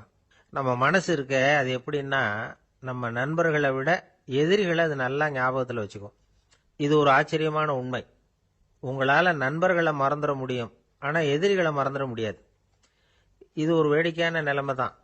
அழகான தருணங்களை நாம ஏன் மறந்துடுறோம்? இது இயற்கை. ஏன்னா நம்ம மனசு மலர்களை கவனிக்கிறது இல்ல, அதுல இருக்கிற முள்ளை தான் கவனிக்குது. தன்னை காயப்படுத்துகிற எதையும் அது உடனே கண்டுகொள்ளுது. ஒரு தெளிந்த சிந்தனை உடைய மனசு மிக அழகாக உள்ள எல்லாத்தையும் கவனிக்கும். அது நன்றியுடன் உணரக்கூடிய எல்லாத்தையும் பார்த்து குறிச்சிக்கும். இப்படிப்பட்டவங்க வாழ்க்கை இயல்பாகவே நல்லா அமையும். அது ரொம்ப அபூர்வம். மனசுல உள்ள ஒரு சிறிய அமைப்பை மாற்றுவதை பொறுத்து தான் இந்த விஷயம் அப்படிங்கிறார் ஓஷோ. ஒரு யூத கோவில் இருந்துதான். அது யூதர்களின் மடமாவும் இருந்தது. அங்க ஒரு தலைமை குரு, அவர் ரொம்ப கண்டிப்பானவர். அந்த கோவிலை ஒட்டி ஒரு தோட்டம். ஒரு நாள் காலையில் அந்த தோட்டத்தில் 2 இளம் யூதர்கள் நடந்து போய்கிட்டு இருக்கிறாங்க. காலையில் 1 மணி நேரம், மாலையில் 1 மணி நேரம் அவங்க அந்த தோட்டத்தில் நடக்கிறதுக்கு அனுமதி உண்டு. மற்ற நேரங்களில் அவங்க மத புத்தகங்களை படிக்கணும், பிற விதிமுறைகளை கடைபிடிக்கணும். அந்த 2 பேருமே தொடர்ந்து புகைப்பிடிக்கிற பழக்கம் உள்ளவங்க. ஆனால் கோவில் மடத்தில் இருக்கிறப்போ அவங்க புகைப்பிடிக்க முடியாது, அது கடுமையான குற்றம். சரி, நாம் தோட்டத்தில் இருக்கிறப்போவாவது புகைப்பிடிக்கலாமா அப்படின்னு ஒரு ஆசை அவங்க 2 பேருக்குமே. இருந்தாலும் பயம். இப்படி கேட்டால் மதகுரு என்ன சொல்லுவாரோ அல்லது என்ன செய்வாரோங்கிற பயம். இப்படியே கொஞ்ச நாள் ஆச்சு. ஒரு நாள் அந்த 2 பேரில் ஒருத்தன் ரொம்ப கலங்கி போய் அந்த கோவில்ல இருந்து வெளியில் வந்துக்கிட்டு இருந்தான். வந்தவன் நேராக தோட்டத்து பக்கம் போனான். அங்கே இன்னொருத்தன் ஆனந்தமாக புகை பிடிச்சிக்கிட்டு இருக்கிறான். அதை பார்த்து தான் இவனுக்கு அதிர்ச்சி. அட கடவுளே, என்ன இது, நீ கேட்காமலே ஆரம்பிச்சிட்டியா அப்படின்னா. இல்லை இல்லை, நான் கேட்டுவிட்டு தான் ஆரம்பிச்சிருக்கேன்னா அவன். அப்படியா, என்ன மனுஷன் இவர், நானும் தான் கேட்டேன், என்ன கண்ணாமுன்னான்னு திட்டிவிட்டார். இது என்ன கோவிலா இல்லை நரகமா? உனக்கு புகை பிடிக்கணும்னு ஆசையாக இருந்தால் நரகத்துக்கு போகணும்னு சொல்லிவிட்டார். அது சரி, உன்னை மட்டும் எப்படி அனுமதிச்சார் அப்படின்னு கேட்டான் இவன். அவன் சிரிச்சுக்கிட்டே, நீ எப்படி கேட்ட சொல்லு அப்படின்னா. நாம இந்த தோட்டத்துக்கு வர அனுமதிக்கப்பட்டிருக்கிறதே ஜபத்துக்காகத்தானே, அதனால நான் ஜபம் சொல்லும் பொழுது புகை பிடிக்கலாமா அப்படின்னு கேட்டேன். அதுக்கு தான் அவர் சத்தம் போட்டு என்னை அடிக்கவே வந்துட்டார் அப்படின்னா இவன். நீ ஒரு மாதிரியா கேட்டிருக்க, நான் வேற மாதிரியா கேட்டிருக்கிறேன். ஜெபம் சொல்லும் போது புகை பிடிக்கலாமான்னு நீ கேட்டிருக்க. ஐயா, புகை பிடிக்கும் பொழுது ஜபிக்கலாமா அப்படின்னு நான் கேட்டேன். அதுல தப்பு ஒன்றும் இல்லை அப்படின்னு பதில் சொல்லிட்டார் அப்படின்னா. ஒரு சிறிய மாற்றம் தான் அது மிகப்பெரிய மாறுதலை ஏற்படுத்தி விட்டது. மனசு நல்ல விதமா சிந்திக்க ஆரம்பிச்சுட்டுதுன்னா மகிழ்ச்சிக்கு பஞ்சம் இல்லை. ஒரு கஞ்சன் ஆத்துல விழுந்துட்டான். வெள்ளத்துல தத்தளிச்சுக்கிட்டு இருக்கிறான். கரையில நின்ன ஒருத்தர், உன் கையை கொண்டா இப்படி புடிச்சு இழுத்து கரையில சேர்த்து விடுறேன்னார். எதையும் கொடுத்து பழக்கம் இல்லாத அவன் கையையும் கொடுக்க மாட்டேன்னுட்டான். இவர் பார்த்தார். உன் கையை கொடுன்னு சொல்றதுக்கு பதிலா நான் என் கையை கொடுக்கறேன் பிடிச்சிக்கோ அப்படின்னார். அவன் கப்புன்னு பிடிச்சிக்கிட்டான், இழுத்து கரையில போட்டார். ஒரு காலத்துல பிரஷ்யா அப்படின்னு ஒரு தேசம் இருந்தது. இப்போ ஜெர்மனி இருக்குல்ல, இதோட பெரும்பகுதி ஒரு காலத்துல பிரஷ்யாங்கிற பேர்ல இருந்தது.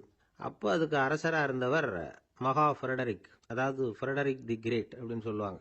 அந்த ராஜாவுக்கு ஒரு சந்தேகம். நாம பல வகையான வரிகளை விதிச்சு வசூல் பண்றோம், அப்படி பண்ணி வருமானம் குறைஞ்சிக்கிட்டே போகுதே, இதுக்கு என்ன காரணமா இருக்கும்? இதுதான் அவருக்கு ஏற்பட்ட சந்தேகம். ஒரு சமயம் அந்த அரசர் தம்முடைய அமைச்சர்களையும் பிரபுக்களையும் தளபதிகளையும் கூப்பிட்டு ஒரு விருந்து வச்சார். விருந்து முடிஞ்சதும் அவங்கள பார்த்து இந்த சந்தேகத்தை கேட்டார். வரிகள் அதிகமா விதிச்சு வருமானம் குறையறதுக்கு என்ன காரணம் அப்படின்னு கேட்டார். பல பேருக்கு இதுக்கு சரியா பதில் சொல்ல தெரியல. அனுபவசாலியான ஒரு தளபதி எழுந்திருச்சார். அரசே, அது எப்படிங்கிறத இப்போ உங்களுக்கு காட்டுறேன்னார். உடனே ஒரு பெரிய பனிக்கட்டி ஒன்றை தன்னுடைய கையில் எடுத்தார். அதை அப்படியும் எப்படியும் திருப்பி பார்த்தார். அப்புறம் அடுத்தவர்கிட்ட கொடுத்தார். அவரும் அதை அப்படியும் எப்படியும் திருப்பி பார்த்துட்டு அடுத்தபடியா இருந்தவர்கிட்ட கொடுத்தார். இப்படியே இதை ஒவ்வொருத்தரா பார்த்துட்டு ஒவ்வொரு கையா மாறி கடைசியில மன்னர் கைக்கு போய் சேர்ந்தது. மன்னர் கைக்கு அந்த பனிக்கட்டி போய் சேர்ந்தப்போ அது கொஞ்சம் கொஞ்சமா உருகி ஒரு பட்டாணி கடலை சைஸுக்கு ஆயிட்டுது. மன்னர் யோசனை பண்ணார், வரி அதிகமா போட்டாலும் வந்து சேர்றது குறைவா இருக்கிறதுக்கு என்ன காரணம் அப்படிங்கிறது அவருக்கு புரிஞ்சு போச்சு. காலம்தான் மாறிட்டு இருக்கே தவிர இந்த கையூட்டு வாங்குற பழக்கம் மாறினதாக தெரியல. இன்னொரு ராஜா இருந்தார். அவர் தன்னுடைய ராஜாங்கத்துல லஞ்ச ஊழலே சுத்தமா இருக்கக்கூடாது அப்படின்னு நினைச்சார். அவர்கிட்ட பல்வேறு துறைகளுக்கும் பொறுப்பா இருந்த பல பேரும் ரொம்ப சுத்தமாகவும் நேர்மையாகவும் இருந்தாங்க. ஒரே ஒருத்தர் மட்டும் எல்லார்கிட்டையும் லஞ்சம் வாங்கிட்டே இருந்தார். அவரை வேற வேற துறைகளுக்கு மாத்தி பார்த்தாரு. அந்த ராஜா என்னென்னமோ பண்ணி பார்க்கறாரு. எந்த வேலையை கொடுத்தாலும் அதுலேயும் லஞ்சம் வாங்குறதுக்கு ஒரு வழியை உண்டு பண்ணிக்குவார் அந்த ஆள். ராஜாவுக்கு இது ஒரு பெரிய தலைவலியா போட்டுது. இவர் என்ன பண்றது, இவருக்கு என்ன வேலையை கொடுக்கறது, கொஞ்சம் கூட லஞ்சம் வாங்குறதுக்கு சான்ஸே இல்லாத ஒரு வேலையை கொடுக்கணும் அப்படின்னு திட்டம் போட்டார். ஒரு நாள் அவருக்கு அந்த உத்தரவும் போட்டுட்டார். அதாவது அவருக்கு என்ன வேலைன்னா, கடற்கரையில தான் அவருக்கு ஆபீஸ். அங்கேயே இருந்துக்க வேண்டியது. தினமும் எத்தனை கடல் அலை கரையில வந்து மோதுது அப்படிங்கிறத கணக்கெடுத்து ராஜாவுக்கு தெரிவிக்க வேண்டியது. இதுதான் அவருக்கு வேலை. பேசாம அலையை எண்ணிட்டு உட்காந்துருக்கட்டும், அப்போவாவது அவர் லஞ்சம் வாங்குற சந்தர்ப்பம் இல்லாமல் போயிடும் அவருக்கு அப்படின்னு நினைச்சார் ராஜா. இந்த ஆளு கடற்கரைக்கு போய் டியூட்டியில ஜாயின் பண்ணிட்டார். ஒரே மாசத்துல அங்க சொந்தமா ஒரு பிரம்மாண்டமான மாளிகை கட்டி விட்டாரு. ராஜாவுக்கு இது பெரிய ஆச்சரியமா போச்சு. அலைய என்ற வேலையில அந்த ஆள் எப்படி பணம் சம்பாதிச்சார் அப்படின்னு விசாரிச்சு பார்த்தார் அக்கம் பக்கத்துல. அந்த ஆள் என்ன பண்ணிருக்கிறாருன்னா, கடற்கரையில போய் பொறுப்பை ஏத்துக்கிட்ட உடனே அங்க இருந்த மீனவர்கள் கிட்ட எல்லாம் இந்த கரையில வந்து ஒரு நாள்ல வந்து மோதுற அலைகள் எத்தனை அப்படின்னு கேட்டிருக்காரு. அது எப்படிங்க தெரியும்னு இருக்காங்க அவங்க. தினமும் அந்த எண்ணிக்கை தெரியணும். நம்ம ராஜாவுக்கு தினமும் அறிக்கை அனுப்பணும், டெய்லி ரிப்போர்ட்டு. தவறுனா நீங்க இந்த கடல்ல போய் மீன் பிடிக்கிறதுக்கு ராஜாவோட அனுமதி கிடைக்காது அப்படின்னு இருக்காரு. உடனே மீனவர்களும் பயந்து போட்டாங்க. கடலுக்கு போறதுக்கு அனுமதி இல்லைன்னா பட்டினி கிடக்கிறது மாதிரி ஆயிடுமே. மெதுவா அந்த ஆளுகிட்ட போனாங்க. காதோட காதா சொன்னாங்க, ஐயா, எங்களால வந்து கடல் அலைய வந்து எண்ண முடியாது. தினமும் எங்களால முடிஞ்சதை உங்களுக்கு பணமா கொடுத்துட்றோம். நீங்க தான் ராஜா கிட்ட சிபாரிசு பண்ணி நாங்க தொடர்ந்து மீன் பிடிக்கிறதுக்கு அனுமதி வாங்கி கொடுக்கணும் அப்படின்னு வேண்டிக்கிட்டாங்க. பணம் தினமும் வந்து சேர ஆரம்பிச்சுட்டுது. பதவியில மற்ற பதவியோட இந்த பதவி எவ்வளவோ மேல் அப்படின்னு நினைச்சுட்டான் அந்த ஆள். அது மட்டும் இல்ல, தயவு பண்ணி என்னை இந்த இடத்த விட்டு மாத்தி விடாதீங்க சார் அப்படின்னு வேற கேட்க ஆரம்பிச்சுட்டானா. எனக்கு இது மட்டும்தான் சார் தெரியும், இதை தவிர வேற எதுவும் தெரியாது அப்படின்னு சொல்லிக்கிட்டே காலம் தள்ளுறவங்க ரொம்ப பேர். அவங்க எல்லாம் கஷ்டப்பட வேண்டியிருக்கும். ஒருத்தர் தன்னுடைய தொழிலில் ரொம்ப கெட்டிக்காரராக இருக்கலாம். அதுக்காக எப்பவும் அதே ஞாபகத்தில் இருந்துக்கிட்டு உலகியல் அறிவு இல்லாமல் இருந்துடக்கூடாது. அது ஆபத்து. இதுக்காக நம்ம தாத்தா பாட்டிலாம் ஒரு கதை சொல்லுவாங்களே, கேள்விப்பட்டிருக்கீங்களா? ஒரு சமயம் ஒரு 4 பேர் சேர்ந்து வெளியூருக்கு பிரயாணம் போனாங்களாம். அந்த 4 பேர் எப்படி தெரியுமா? ஒருத்தர் வந்து வேதாந்தி, இன்னொருத்தர் சங்கீத வித்வான், 3வது ஆள் வைத்தியர், 4வது ஆள் ஜோசியர். இவங்க 4 பேரும் நண்பர்கள். அதனால சேர்ந்து புறப்பட்டாங்க. வழியில் ஒரு ஊரில் தங்கினாங்க. இருட்டி போச்சு. அதனால இன்னைக்கு ராத்திரி இங்கேயே தங்கி இருந்துட்டு நாளைக்கு புறப்படலாம் அப்படின்னு தீர்மானம் பண்ணாங்க. சாப்பாட்டுக்கு என்ன பண்ணுறது? அங்கேயே கடத்தெருவுக்கு போய் சாமான்லாம் வாங்கியாந்து சமைச்சு சாப்பிட்லாம்னு முடிவு பண்ணாங்க. 4 பேர் இருக்கிறதுனால ஆளுக்கு ஒரு காரியமாக செய்யலாம் அப்படின்னு வேலையை பிரிச்சுக்கிட்டாங்க. வைத்தியர் வந்து கரிகாய் வாங்க போனார், வேதாந்தி வந்து எண்ணெய் வாங்க போனார், ஜோசியர் வந்து பலசரக்கு வாங்க போனார், சங்கீத வித்வானுக்கு சமைக்கிற வேலை. எல்லாம் சரி, ஆனால் நடந்தது என்ன தெரியுமா? கடைத்தெருவுக்கு காய்கறி வாங்க போனார்ல வைத்தியர், அங்கே போய் மார்க்கெட்டில் பார்த்தார். ஒவ்வொரு கரிகாயாக எடுத்து பார்த்தார். இது பித்தம், உடம்புக்கு ஒத்துக்காது, இது வாயு, உடம்பு ஒத்துக்காது அப்படின்னு ஒவ்வொன்றா தள்ளினார். கடைசியில் ஒன்றுமே தேரல, வெறுங்கையோட திரும்பி வந்துகிட்டு இருக்கிறார். எண்ணெய் வாங்க போனார வேதாந்தி, அவர் ஒரு தொன்னையில் எண்ணெயை வாங்கினார். பேசாமல் அதை எடுத்துகிட்டு வர வேண்டியது தானே, முடியல. அவருடைய வேதாந்த மூளை சிந்திக்க ஆரம்பிச்சுட்டுது. இந்த தொன்னைக்கு எண்ணெய் ஆதாரமா அல்லது எண்ணெய்க்கு தொன்னை ஆதாரமா அப்படிங்கிற ஆராய்ச்சியில் இறங்கினார். என்னாச்சு தெரியுமா? அப்படி கவுத்து பார்த்தார். வாங்கின எண்ணெய் பூராவையும் வழியில் கொட்டிவிட்டு வெறும் தொன்னையோடு வந்து சேர்ந்தார். பலசரக்கு வாங்க போனார் ஜோசியர். அவர் ஒரு வழியில் பார்த்தாரு. வழியில் வந்தவங்களெல்லாம் அங்கங்கே ஒரு மரத்தடியில் உட்கார வச்சு அவங்களுக்கெல்லாம் ஆர்வம் சொல்ல ஆரம்பிச்சிட்டார். அப்படி ஒவ்வொருத்தராக சொல்லி முடிச்சுட்டு கடத்தருக்கு போய் சேர்ந்தார். இவர் அங்கே போய் சேர்றதுக்குள்ளே ரொம்ப நேரம் ஆயிட்டுது. கடையெல்லாம் பூட்டிவிட்டு போயிட்டாங்க. என்ன செய்யறது? அவரும் வெறுங்கையோட திரும்பி வந்து சேர்ந்தார். சரி, இவங்க கதை தான் இப்படி ஆச்சு. அங்கே சமைக்கிறதுக்காக உட்காந்துருந்தாரு சங்கீத வித்வான். அவரு கதை என்னாச்சு தெரியுமா? அங்கே அவர் அடுப்பை பற்ற வச்சு ஒலையை கொதிக்க வச்சார். அதாவது ஒரு பானையில் தண்ணியை ஊற்றி அடுப்பில் வச்சார். அது கொதிக்க ஆரம்பிச்சுது.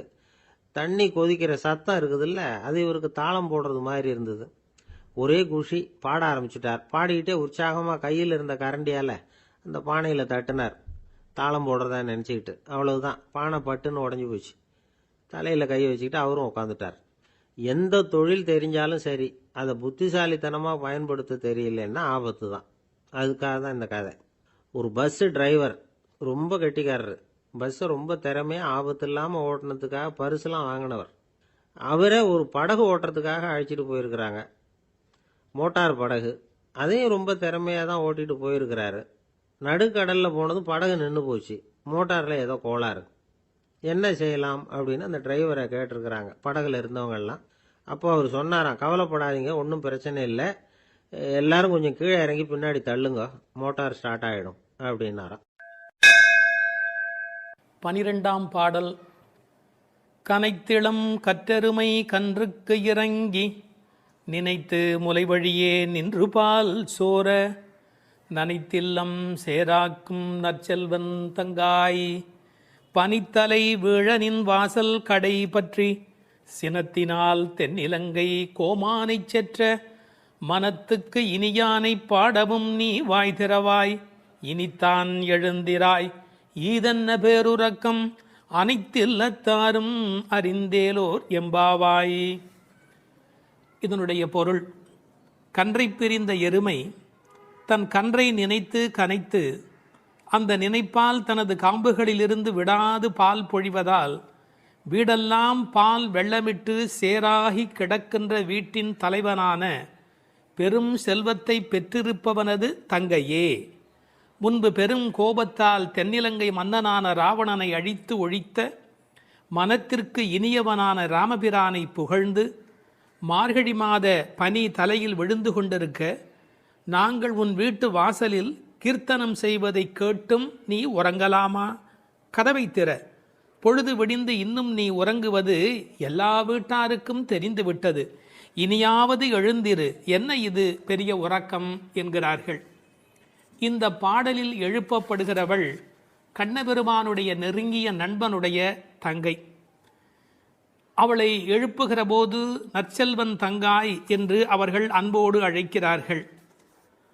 சூழலை முதலில் வர்ணிக்கிறார்கள்.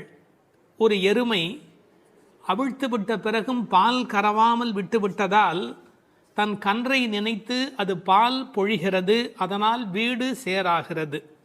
கனைத்திளம் கற்று எருமை கன்றுக்கு இறங்கி நினைத்து முலைவழியே நின்று பால் சோர என்று பாடலிலே வருகிறது. பக்தி இலக்கியங்களுடைய அடிப்படை நாதமே அன்புதான் பிரமாதம். உண்மையிலேயே வாழ்க்கை ஒரு அறிவுபூர்வமான ஏற்பாடு அல்ல, அது அன்பு பூர்வமான ஒரு ஏற்பாடு. ஒரு எருமையே இப்படி இருக்குமானால் இறைமை என்ற இறை தத்துவத்தில் ஈடுபட்டவர்கள் எவ்வளவு இரக்கத்தோடு இருக்க வேண்டிய கடமை உடையவர்கள். எருமை மாடு கன்றுக்கு இறங்கி பால் சொரிவதை கவிச்சக்கரவர்த்தி கம்பன் பாடிக்காட்டி இருக்கிறார். எருமைகள் பால் பொழிய அன்னக்குஞ்சுகள் அந்த பாலை அருந்தி மகிழ்ந்தன என்று ஒரு கற்பனையிலே பாடுகிறார். சேல் உண்ட ஒன்கணாரின் திரிகின்ற செங்கால் அன்னம் மால் உண்ட நளினப்பள்ளி வளர்த்திய மழலை பிள்ளை கால் உண்ட சேற்று மேது கன்று உள்ளி கனைப்பச் சோர்ந்த பால் உண்டு துயில பச்சை தேரை தாலாட்டும் பண்ணை என்று எழுதுகிறார். நாட்டு வளத்தை எழுதுகிற போது தாமரைப்பூவில் உறங்கிக் கொண்டிருக்கிற அன்னக்குஞ்சுகளுக்கு எருமை மாடு தன்னுடைய கன்றை நினைத்து சொரிந்த பால் அவைகளுக்கு கிடைத்தன என்று கோசல நாட்டு வளத்தை பாடுகிற போது குறிப்பிடுகிறார். உண்மையிலேயே இந்த எருமைகள் இப்படி பால் கறக்கும் என்கிற தன்மையினை வேறு ஒரு வகையில் சங்க இலக்கியத்தில் ஒரு புலவர் பாடிக்காட்டி இருக்கிறார். வெள்ளி வீதியார் என்ற ஒரு புலவர். அவர் வேறு ஒரு கோணத்தில் சொல்லுகிறார். காமத்தை பற்றி பாடுகிற போது தலைவன் வந்து எங்களை அனுபவிக்கவில்லை, எங்கள் இளமையோ வீணாகிறது, எங்களுக்கும் பயனில்லை அவனுக்கும் பயனில்லை, உடம்பில் பசலை நோய் வந்து துன்பப்படுகிறேன் என்று எழுதுகிறார். கன்றும் உண்ணாது கலத்தினும் படாது நல் ஆண் தீம்பால் நிலத்து உக்காங்கு. அவர் பசு என்று எழுதுகிறார். இது சங்க இலக்கிய பாடல். ஆண்டாள் சங்க இலக்கியங்களை படித்தவள் என்பதற்கு இது ஒரு அடையாளம். கன்றும் உண்ணாது கலத்தினும் படாது நல்லான் தீம்பால் நிலத்து உக்காங்கு எனக்கும் ஆகாது என்னைக்கும் உதவாது பசலை உணியர் வேண்டும் என்று குறுந்தொகையிலே வெள்ளி வீதியார் என்ற புலவை எழுதி காட்டியிருக்கிறார். இன்னொரு கோணத்திலே பார்க்கிற போது வியாக்கியானம் பண்ணினவர்கள் எருமை மாடு கன்றை நினைத்து படுகிற பாட்டை சொல்லிவிட்டு எருமைகள் கரவாவிட்டால் படும் பாடு இந்த பெண்கள் கோபியர் சொல்லுகிறார்களா என்ன, அனைவரும் எருமை படுகிற பாட்டை நாங்கள் அல்லவா உன்னாலே படுகிறோம் என்று கண்ணனுக்கு புரிய வைக்கிறார்களா. எனவே கனைத்திளம் கற்றெருமை கன்றுக்கு இறங்கி நினைத்து முளைவழியே நின்று பால் சோர. சென்ற பாடலிலே பால் கறப்பதை பற்றிய குறிப்பு வந்தது. கற்றுக்கறவை கணங்கள் பல கறந்து என்று வரும். இந்த பாடலிலே பால் கறவாமை பற்றிய குறிப்பு வந்தது. அப்படியானால் எது உண்மை? இப்படி எடுத்துக்கொள்ள வேணும். பக்தி யோகத்தில் ஈடுபட்டிருக்கிற தன்மையினை இந்த பாடலும், கர்மயோகத்தில் ஈடுபட்டிருக்கிறவர்களை பற்றிய குறிப்பை அந்த பாடலிலும் ஆண்டாள் குறிப்பிடுகிறாள் என்று பொருள் கொள்ள வேண்டும். நற்செல்வன் தங்காய், சிறந்த செல்வமுடையவனுடைய தங்கையே. அவன் எப்படி நற்செல்வனாக இருக்கிறான்? கண்ணனுடைய மிக நெருங்கிய நண்பன் ஒருவன். அதை ஆழ்வார் பாடுகிற போது சொல்லுகிறார். பெரியாழ்வார் திருமொழியிலே சுரிகையும் தெரிவில்லும் செண்டுகோலும் மேலாடையும் தோழன்மார் கொண்டு ஓட ஒரு கையால் ஒருவன் தன் தோளை ஊன்றி. கண்ணன் எப்போதும் யாராவது ஒருத்தனுடைய தோளை அணைத்தபடி இருக்கிறானா. அப்படி ஒரு கையால் ஒருவன் தன் தோளை ஊன்றி. எனவே கண்ணனுடைய மிக நெருக்கமான நண்பன் அவனை விட்டு வராமையினாலே அவன் வீட்டு எருமை கரவாதபடி போயிற்று என்று பொருள் கொள்ள வேண்டும். தமிழிலே மாடு என்பதே செல்வத்தை குறிப்பது. எனவே அந்த மாட்டின் பெருஞ்செல்வம் உடையதால் நற்செல்வன் தங்காய் என்று பொருள் செய்தார்கள். தத்துவார்த்தமாக பொருள் செய்தவர்கள் ஆண்டாளுக்கு சகோதரராக எம்பெருமானாரை சொல்லுகிற மரபு வழி சிந்தனையினை கொண்டு வருகிறார்கள். பெரியாழ்வார் பெற்றெடுத்த பெண் பிள்ளை வாழியே, பெரும் புதூர் மாமுனிக்கு பின்னானாய் வாழியே என்று ராமானுஜருக்கு தங்கையாக ஆண்டாள் பேசப்படுகிறாளே. கோயில் அண்ணா வாரும் என்று ஆண்டாள் அழைத்தாளே, அந்த இங்கு நினைவூட்டி நற்செல்வன் தங்காய் என்று ஆண்டாளையே குறிப்பிடுகிறார்கள். அது மட்டுமல்ல, கைங்கரிய லக்ஷ்மி அதுதானே செல்வம், இந்த உலகத்தில் பகவானுக்கு செய்கிற சேவையே பெரிய செல்வம் என்று வேறு ஒரு கோணத்திலும் இதற்கு உரை எழுதுவார்கள். இந்த பெண்கள் இப்போது பேசுகிறார்கள். அம்மா, உன் வீட்டு வாசலிலே மார்கழி பனி தலையிலே விழுகிறது. நாங்கள் எதை பிடித்து கொண்டு நிற்கிறோம் தெரியுமா? உன் வீடு சேராகி கிடக்கிறது. எருமை பால் ஓட ஓட கீழே கால் வைக்க முடியவில்லை, சேராகி இருக்கிறது. பழைய காலத்தில் வீட்டு கதவுல நாதாங்கி என்று ஒன்று தொங்கும். அதைத்தான் நாதம் சத்தம் போடுவார்கள். தட்டினா வீட்டுக்குள்ளே கேட்கும் என்ற காலிங் பெல் இன்றைய மெத்தடில். அந்த நின் வாசல் கடையை பற்றி நாங்கள் நாதாங்கியை பற்றி கொண்டு நிற்கிறோம். அதுக்கு உரை எழுதும் போது சொன்னார்கள், மேலே பனி வெள்ளம் மனத்தே பால் வெள்ளம், தரையிலோ மேலே பனி வெள்ளம் மனத்தே மால் வெள்ளம். மால்னா திருமால். மனத்தே மால் வெள்ளம் தரையிலே பால் வெள்ளமாய் தெப்பம் வற்றுவாரை போலே உன் வீட்டு நாதாங்கியை பிடித்து தொங்கிக் கொண்டிருக்கிறது கான். அப்படியெல்லாம் அந்த நாதாங்கியை பிடித்து கொண்டு இவைகள் தொங்கிக் கொண்டு நிற்கிறார்கள். சினத்தினால் தென்னிலங்கை கோமானை செற்ற மனத்துக்கு இனியானி பாடமும் நீ வாய் திறவாய். அளவு கடந்த அநியாயம் செய்து விட்டான் ராவணன். என்ன, சீத்தையை ராமனால் பிரிய முடியாது. பிராட்டியையும் பெருமாளையும் பிரிக்கக்கூடாது. அந்த பாவத்தை செய்தமையினால் கோபப்பட்டு சினத்தினால் தென்னிலங்கை கோமான் ராவணனை செற்ற அழித்த மனத்துக்கு இனியானை பாடவும் நீ வாய் திறவாய். ராமன் மனத்துக்கு இனியவன் என யாருக்கும் எந்த நோவும் வரக்கூடாது என்று எண்ணுவது ராமனுடைய பண்பாடு. எப்படி என்று குகனை போன்ற அன்பர்கள் வருகிறார்கள். இவன் தாழ்ந்தவன் என்று நினைக்கல, ஏழை ஏதலன் கீழ்மகன் என்னாது அவனோடு அன்பு பாராட்டுகிறார். கிளிக்கு யாருடைய பெயர் வைப்பது என்று கேட்கிறாள். கைகேயி அம்மாவுடைய பெயரை வை என்று சொல்லுகிறார். இப்படி எல்லோருக்கும் மனத்துக்கு இனியனாயிருந்த அழகை வைமு கோபாலகிருஷ்ணமாச்சாரியார் உரையிலே ராமாயண பாடல்ல இருந்தே பல குறிப்பு சொல்லுகிறார். மனத்துக்கினியானே என்ற தொடர்க்கு நட்பினர் நொதுமலாளர் பகைவர் ஆகிய மூவகையர் மனத்துக்கும் இனியவன் என்று பொருள் கொள்ளலாம். குகன விடுங்கள். அடுத்தாற் போல வாலிக்கும் ராவணனுக்கும் கூட இனியனாயிருந்தான் என்றோ. மூக்கும் காதும் வெம்முரண் முலை கண்களும் முறையால் இழந்து அரற்றிய சூர்ப்பனகையும் போக்கினீர் என் நாசி பொய்த்து என் என்றும் மேக்குயரும் நெடுமூக்கு மடந்தையர்க்கு மிகையன்றோ என்றும் பிழை செய்தீரோ என்றும் சூர்ப்பனகை ராமனை புகழ்ந்து பாடுகிறாள். மார்பில் ராமபானம் பாய்ந்து நின்ற நிலையிலும் வாலி ஓவியத்து எழுத ஒண்ணா உருவத்தாய் என்று சொல்லுகிறான். ஆவி போம் வேலைவாய் அறிவு தந்து அருளினாய் என்று பேசுகிறான். ராவணன் மாலியவானிடத்திலே வந்து சொல்லுகிற போது நாசம் வந்துற்ற காலை நல்லதோர் பகையை பெற்றேன் என்றார். அது மட்டுமல்ல, ராமனுடைய தோற்றத்தை பார்த்துவிட்டு சொல்லுகிறான், ராகவன் மேனி நோக்கி தீயன கொடிய வீர சேவகச் செய்வை கண்டால் நாயன தகுதும் அன்றே காமனும் நாமும் எல்லாம் என்று பகைவனை கொண்டாடுகிறான் ராவணன். எனவே ராமனிடத்தில் எல்லோரும் அன்பு பாராட்டுகிற காரணத்தினாலே அவன் மனத்துக்கு இனியவனாக இருக்கின்றான். அந்த மனத்துக்கு இனியானை நாம் பாட இனித்தான் எழுந்திராய்.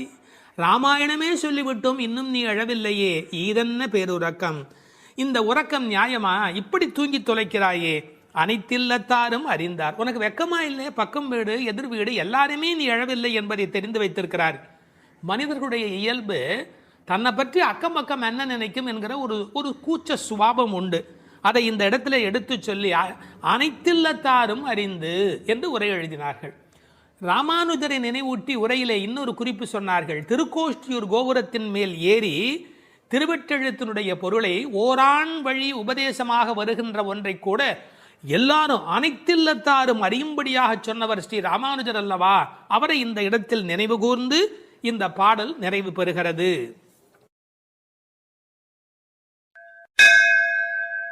திருப்பாவை 11ஆம் பாட்டு. கற்றுக்கரவை கணங்கள் பல கறந்து செற்றார் திரளழியச் சென்று செரு செய்யும் குற்றமொன்று இல்லாத கோவலர்தம் பொற்கொடியே புற்றரவு அல்குல் புனமையிலே போதராய் சுற்றத்து தோழிமார் எல்லாரும் வந்து நின் முற்றம் புகுந்து முகில் வண்ணன் பேர் பாட சிற்றாதே பேசாதே செல்வப் பெண்டாட்டினி எற்றுக்கு உறங்கும் பொருளேலோர் எம்பாவாய். கண்ணனை எண்ணி நோற்காமல் அவன்தான் நம்மை எண்ணி நோற்று இங்கு வரட்டுமே என்று எண்ணி எல்லாவற்றிலும் சிறந்தவளான ஒரு பெண், பக்தி பெண் இந்த பாசுரத்தில் எழுப்பப்படுகிறாள். எல்லாமே கன்றுகள் போல இளமையான பசுக்கூட்டங்கள், பலவற்றை கறப்பதில் ஈடுபட்டு உள்ளவர்கள் இந்த கோபாலர்கள். பகைவர்கள் வந்துவிட்டால் அவர்கள் இருக்கும் இடத்திற்கு சென்று அவர்களது திறமை அழியும்படி போர் புரிய வல்ல குற்றமற்ற போர் வீரர்களை பெற்ற ஆயர் குலத்திலிருந்து வந்த பொன்கொடி போன்றவள் இந்த பெண். புற்றிலே உள்ள நாகத்தின் படம் போன்ற மறைவிடத்தையும் காட்டில் உலவும் மயில் போன்ற சாயலையும் உடையவளே, எழுந்து வா. நமது ஆயர்குடி பெண்கள் எல்லோரும் உன் வீட்டு முற்றத்திலே கூடி மேக நிறமுடைய கண்ணனது திருப்பெயர்களை கூறி பாடி மகிழ்கிறோம். நீயோ அசைவதே இல்லை, வாய் திறந்து பேசுவதும் இல்லை. அப்படி என்ன பெரும் செல்வமடி உனக்கு? இந்த உறக்கத்தில் உனக்கு என்ன அவ்வளவு ஈடுபாடு? எழுந்து வா என வெளியில் உள்ள பெண்கள் உள்ளே உறங்கும் பெண்ணை எழுப்புவதாக அமைந்துள்ள பாடல். இவர்கள் யாரை எழுப்புகிறார்கள்? 3 அடையாளங்கள். கோவலர்தம் பொற்கொடியே, புற்றரவு அல்குல் புனமையிலே, செல்வப் பெண்டாட்டி என்று உள்ளே இருக்கிற பெண் சிறப்பிக்கப்படுகிறார். கோபாலர் என்பது தமிழிலே கோவலர் என்று எழுதுவது வழக்கம். அந்த குலத்தின் தங்க கொடி ஸ்வர்ணலதா, ஸ்வர்ணலதா என்ற வடமொழி சொல்லுக்கு பொற்கொடி என்பது தமிழிலே மொழிபெயர்ப்பு. இவள் ரொம்ப செல்வாக்கு மிக்கவள், பேரழகி. இந்த கோவலர் என்பதை அழகான வித்தியாசமான பல பொருள் சொல்வது வழக்கம். கோ பலர், அதாவது வாக்கிலே வல்லவர் என்று கூட ஒரு பொருள் சொல்வார்கள். கோ அலர், தங்களை தலைவனாக நினைத்ததே அல்ல, கண்ணனுக்கு அடிமையாக மட்டுமே தன்னை நினைத்து கொண்டிருக்கிறவர்கள். இவள் அவர்கள் வீட்டு ஒரு கொடி, கொழுங்கொடி, கொழுகொம்பு தேடுகிற ஒரு கொடி. கோல் தேடி ஓடும் கொழுந்ததே போன்று மால் தேடி ஓடும் மனத்தள் ஆவிக்கோர் பற்று கொம்பு, இதெல்லாம் ஆழ்வார் திருவாக்கு. இவள் மனம் எப்போதும் கண்ணபெருமானை நோக்கி போய்கொண்டிருக்கும். ஒரு கொழுகொம்பாகிய இறைவனை தேடி போவதாலே இவள் கொடி, ஆனால் பொற்கொடி. அடுத்த வார்த்தை அவளுடைய மறைவிடத்தை குறித்து பேசுகிறார்கள். புற்றரவு அல்குல் புனமையிலே. இது தமிழில் ரொம்ப இயற்கை. அதில் என்ன ஒரு குறிப்பு இருக்கிறது என்றால், பாம்பு புற்றிலே ஒடுங்கி விடும், அதுபோல் இவளுக்கு ஒடுக்கமான இடை என்பதை நாம் இந்த இடத்தில் புரிந்து கொள்ள வேணும். பெண்ணுக்கு இடை எப்படி இருக்க வேணும்? பொய்யோ எனும் இடையாளோடும் இடையானோடும் போனான். கம்பனுடைய வாக்கு. சீத்தையினுடைய இடை உண்டா இல்லையா என்று எல்லோரும் சர்ச்சை செய்கிற இடை என்று எழுதினார். இந்த புற்றரவு அல்குல் என்பதை கொஞ்சம் விளக்கம் சொல்லுகிற ஆச்சாரியர்கள் அது மறைந்திருப்பதையும், குளிர்ச்சி, பாம்பு புற்றுக்குள் மறைந்திருக்கும், புற்றுக்குள்ளே எப்போதும் வெப்பம் குறைவாக இருக்கும். நான் ஒரு குறிப்பு படித்தேன், 23 டிகிரி செல்சியஸ் அந்த சூட்டில் தான் உள்ளே இருக்குமா பாம்பு குடியிருப்பதற்கு விரும்புமா. ஏர் கண்டிஷன் ரூமில் இருக்கிற மாதிரி அந்த குளிர்ச்சி இருந்தால்தான் அது அங்கே இருக்குமா. அதுபோல இந்த பெண்ணின் மறைவிடத்தையும் அவர்கள் குளிர்ச்சி மிக்கது என்று பாடுகிறார்கள். ஆனால் புற்றரவு அல்குல் என்பதை தத்துவார்த்தமாக எடுக்கிற போது ஞான பக்தி மிக்க என்று அதற்கு வேறு இறை பொருள் கொண்டு சொல்லுவது வழக்கம். அடுத்த வார்த்தை புனமையிலே போதராய். மயில் என்று சொன்னால் போராதா? ஏன் புனமயில் என்று சொல்ல வேணும்? நீங்கள் என்னதான் வளர்த்தாலும் ஒரு மிருகக்காட்சி சாலையில் இருக்கிற மயில் அதில் ஒரு வளப்பம் இருக்காது. காட்டிலே இயற்கையோடு இயற்கையாக ஆடிக்கொண்டிருக்கிற மயில் இருக்கு, செழிப்பாக இருக்கும். காட்டு மயில், புனம்னா காடு, காட்டிலே இருக்கிற மயில். வளர்ப்பு மயிலுக்கு இல்லாத அழகு காட்டில் இருக்கிற மயிலுக்கு வனப்பு மயில். அது கண்ணுக்கு மிகவும் இனிமை தருவது மயில்.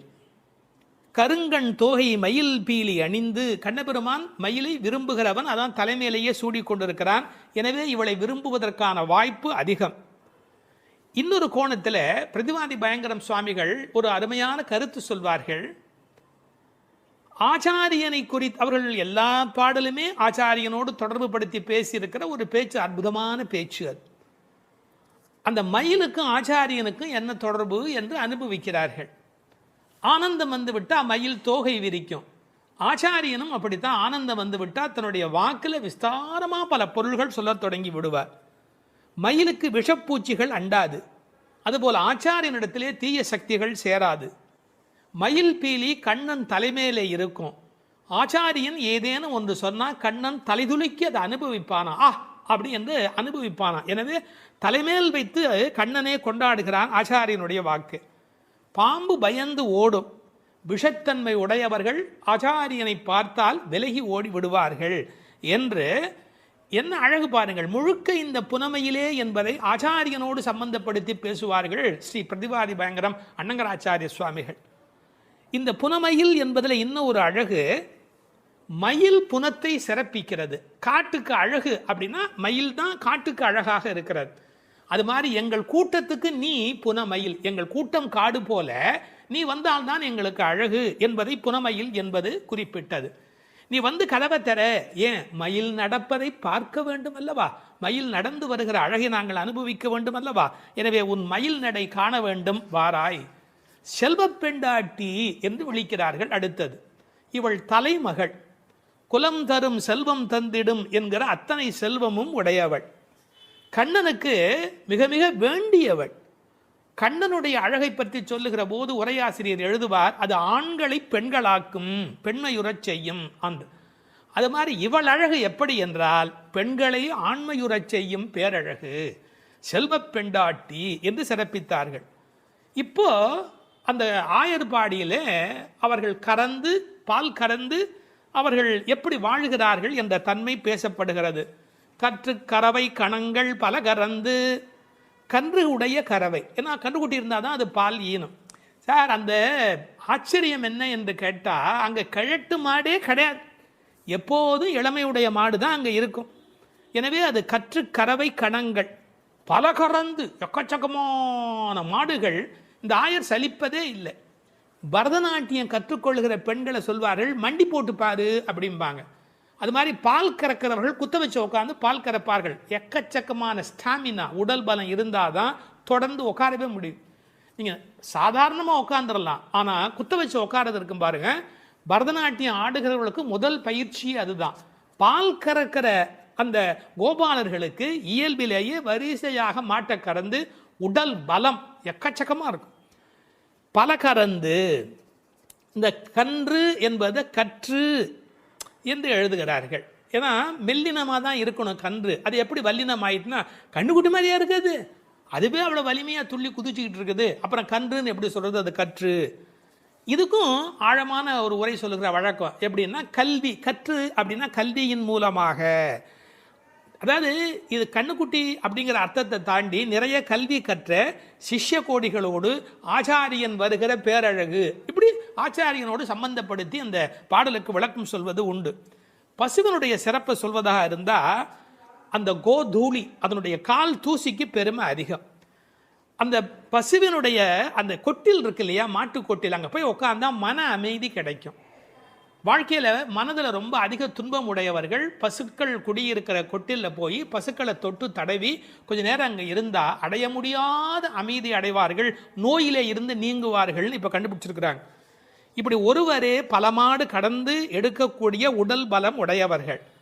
ஆனால் வெறும்னா பால் கறக்கிற ஆட்கள்னு நாம் நினைக்கக்கூடாது. எதிரிகள் யாராவது, எதிரினா இவங்களுக்கு கிடையாது, கண்ணனை எதிர்க்கிறதுக்கு யாராவது வந்தால் செற்றார் திரளழிய சென்று செரு செய்யும். வேடிக்கையாக சொல்லுவாங்க, டே என் ஏரியாவுக்கு வாடா பார்த்துக்கிறேன் அப்படின்னு.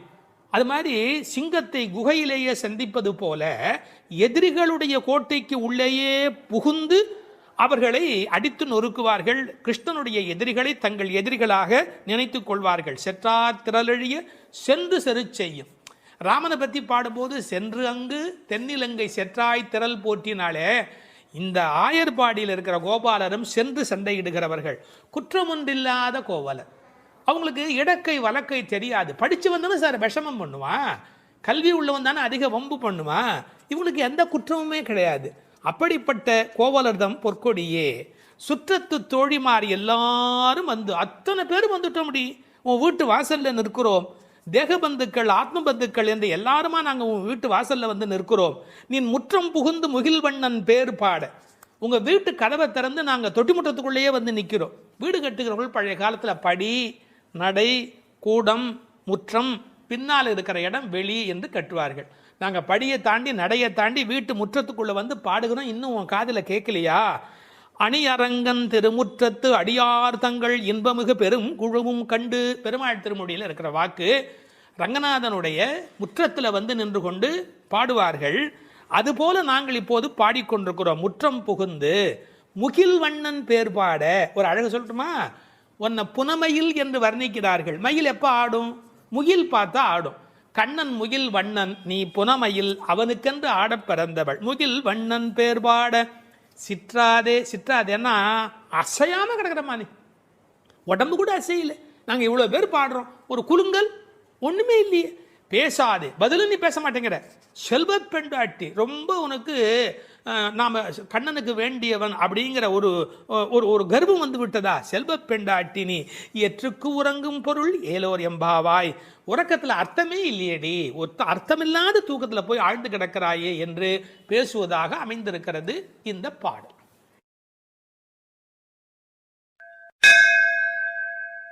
திருப்பாவை 10ஆம் பாடல். நோற்றுச் சுவர்க்கம் புகுகின்ற அம்மனாய் மாற்றமும் தாராரோ வாசல் திறவாதார். நாற்றத்துழாய் முடி நாராயணன் நம்மால் போற்றப் பறைதரும் புண்ணியனால் பண்டொரு நாள் கூற்றத்தின் வாய் வீழ்ந்த கும்பகர்ணனும் தோற்றும் உனக்கே பெரும் துயில்தான் தந்தானோ. ஆற்ற அனந்தல் உடையாய் அருங்கலமே தேற்றமாய் வந்து திரவேலோர் எம்பாவாய். இந்த பாடலை நோன்பின் பெருமையால் கண்ணனை கையில் கனிபோல் அடைந்த ஒரு பக்திமிக்க பாவை எழுப்பப்படுகிறாள் என்றும் பார்க்கலாம். அல்லது தூக்கத்தையே நோன்பாக கருதி சோம்பி கிடக்கிற ஒருவளை கேலி பேசுவதாகவும் பொருள் கொள்ளலாம். இப்போது பாடலின் பொருளை முதலில் பார்ப்போம். நோன்பின் பலன் கைவரப் பெற்று அதன் விளைவாக சொர்க்கத்தையே அடைகின்ற பெண்ணே. அந்த சொர்க்கத்தினுள்ளே புகும் பெண் என்றாலும் உறக்கத்தை நோன்பாக கொண்டவளே என்று இன்னொரு பொருள். நீ வாயில் கதவைத்தான் திறக்கவில்லை, வாயை திறந்து பதில் கூடவா சொல்லக்கூடாது? மனம் நிறைந்த திருத்துழாய் துளசி மாலையை திருமுடியில் அணிந்திருக்கிற நாராயணன், நமது போற்றுதலை ஏற்று பலனை வழங்குகின்ற புண்ணியன், முன்னொரு காலத்தில் யவனுக்கு இரையாகிப் போன கும்பகர்ணன் உன்னுடன் தூக்கப் போட்டிக்கு வந்து தோற்று பெரிய தூக்கத்தை தன் தோல்வியின் அடையாளமாக உனக்கு வழங்கிவிட்டானா என்ன? மிகுந்த சோர்வும் சோம்பலும் ஏன் உனக்கு? இந்த குழுவுக்கே ஒப்பற்ற அணிகலன் போல விளங்குகிறளா அல்லவா நீ? படுக்கையை விட்டு தெளிவுடன் எழுந்து வந்து கதவை திற என்று வெளியில் நின்ற தோழியர் உள்ளே படுத்திருப்பவளை அழைக்கிறார்கள். இதுவே பாடலின் திரண்ட பொருள். இங்கே கேலியும் கிண்டலும் கூட ஒரு வகையான விளையாட்டாக எடுத்துக்கொள்ள ஒரு பகுதி இடம் கொடுக்கிறது. ஒரு பெண் சொல்லி இருக்கிறாள், நான் கடுமையான தவம் பண்ணி சொர்க்கம் போகப் போகிறேன் என்று இவர்கள் பேசிக்கொண்டிருக்கிற போது தோழிகளுக்கு மத்தியில் சொல்லி இருக்கிறாள். அவளை இப்போது எழுப்ப வந்திருக்கிறார்கள். ஆஹா, அடியம்மா, நீ சொர்க்கம் போகிற லட்சணம் என்ன என்று எங்களுக்கு தெரியாதா? நோற்று சொர்க்கம் போகுகின்ற அம்மனாய், நீ தவம் பண்ணி சொர்க்கம் போவேன் என்று சொன்னாயே, இப்போது படுத்து கிடக்கிறாயே. இப்படி எடுத்துக்கொண்டால் அது ஒரு கேலியான கிண்டலான அவளை பற்றி பேசுகிற ஒரு விளையாட்டு பேச்சாக பொருளாகிறது. உண்மையிலேயே எடுத்துக்கொண்டால் அவள் உண்மையான கடினமான முயற்சி உடையவள், எல்லா நோன்புகளையும் சரியாக மேற்கொள்ளுகிறவள், நாளை வைகுந்தம் சேர வேண்டும் என்ற எண்ணத்தில் தன் வாழ்நெறியை அமைத்து கொண்டவள். எனவே நோற்று சொர்க்கம் போகின்ற அம்மனாய் பெருமைக்கு உரியவளே, நீ தவம் பண்ணி மேலே போவேன் என்று சொன்னாயே, இப்போது தூங்கிக் கொண்டிருக்கிறாயே என்று ரெண்டு வகையிலேயும் பாவத்தை மாற்றி பொருள் சொல்லக்கூடிய பாடல் வரி இது. சொர்க்கம் எது, நரகம் எது? ராமாயணத்திலே சீதா பிராட்டியார் சொல்கிறார், உன்னோடு இருப்பதுதான் எனக்கு சொர்க்கம். ராமனிடத்திலே சொல்கிறார், உன்னை பிரிந்தால் அது நரகமாக ஆகிவிடுகிறது. ஆகவே பெருமானோடு இருக்கிற நேரம்தான் சொர்க்கம். இவள் ஒருவேளை தன் தவத்தின் பலனால் பெருமாளோடு இருக்கிறவளோ? இறைவனுடைய நினைப்பே சொர்க்கமாகிறது, மறப்பே நரகமாகிறது. இது இன்னொரு சிந்தனை. இவளுடைய இயல்பு பக்குவம் காரணமாக உயர்ந்து போய் சாது கோஷ்டியில் சேர்ந்துவிட்ட காரணத்தால் சாமானியரோடு நமக்கென்ன பேச்சு என்ற எண்ணத்தில் வாயாடாமல் இருக்கிறாளோ என்பதை அடுத்த வரி நமக்கு புலப்படுத்தும். தனக்கு உரிய நல்ல கோஷ்டியிலே இருப்பது, சிறந்தவர்களோடு அந்த வர்க்கத்தில் இருப்பதுதான் சொர்க்கமாக மாறுகிறது. நீ அப்படி தகுந்த சாது கோஷ்டியிலே போய் சேர்ந்து விட்டதால் எங்களோடெல்லாம் பேசக்கூடாது என்பதற்காக மாற்றமும் தாராரோ, நீ பதில் தராமல் இருக்கிறாயா என்று ஒரு கேள்வி எழுகிறது.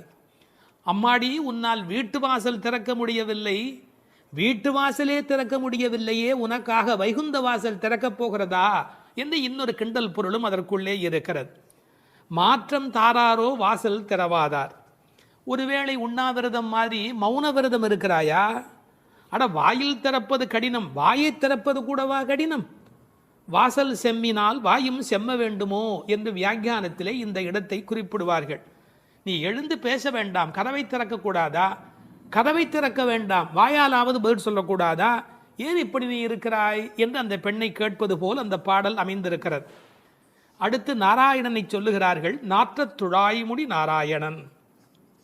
உலகத்திலேயே மிகப்பெரிய சிறப்பு துளசிக்கு உண்டு. பிறக்கும் போதே அது நறுமணத்தோடு பிறப்பது. அதனால்தான் பின்னாலே பாடுகிறார்கள், இருந்தவண்ணாகிலும் கொண்டு வீசுமினி. துளசி கிடைக்கவில்லை என்றாலும் பரவாயில்லை, துளசி இருந்த மண்ணை எடுத்தாவது எங்கள் மீது வீசுங்கள் என்பார்கள். ஒரு பெருமாள் கோயிலுக்குள் போகிற போது நமக்கு கிடைக்கிற மிகப்பெரிய இன்பமே அந்த திருத்துழாய் நறுமணம். பச்சை கற்பூரம் அது இன்னொரு பக்கம், திருத்துழாய் நறுமணம்தான் கோயிலின் சிறப்பழகு. கண்ணன் திருத்துழாய் அணிந்து அங்கு வந்து சென்றால் 100 குழிக்கு தாங்கும் என்று உரை எழுதுவார்கள். அதாவது அம்மன் வந்து போன வாசம் அந்த இடம் முழுவதும் நிறைந்திருக்குமா.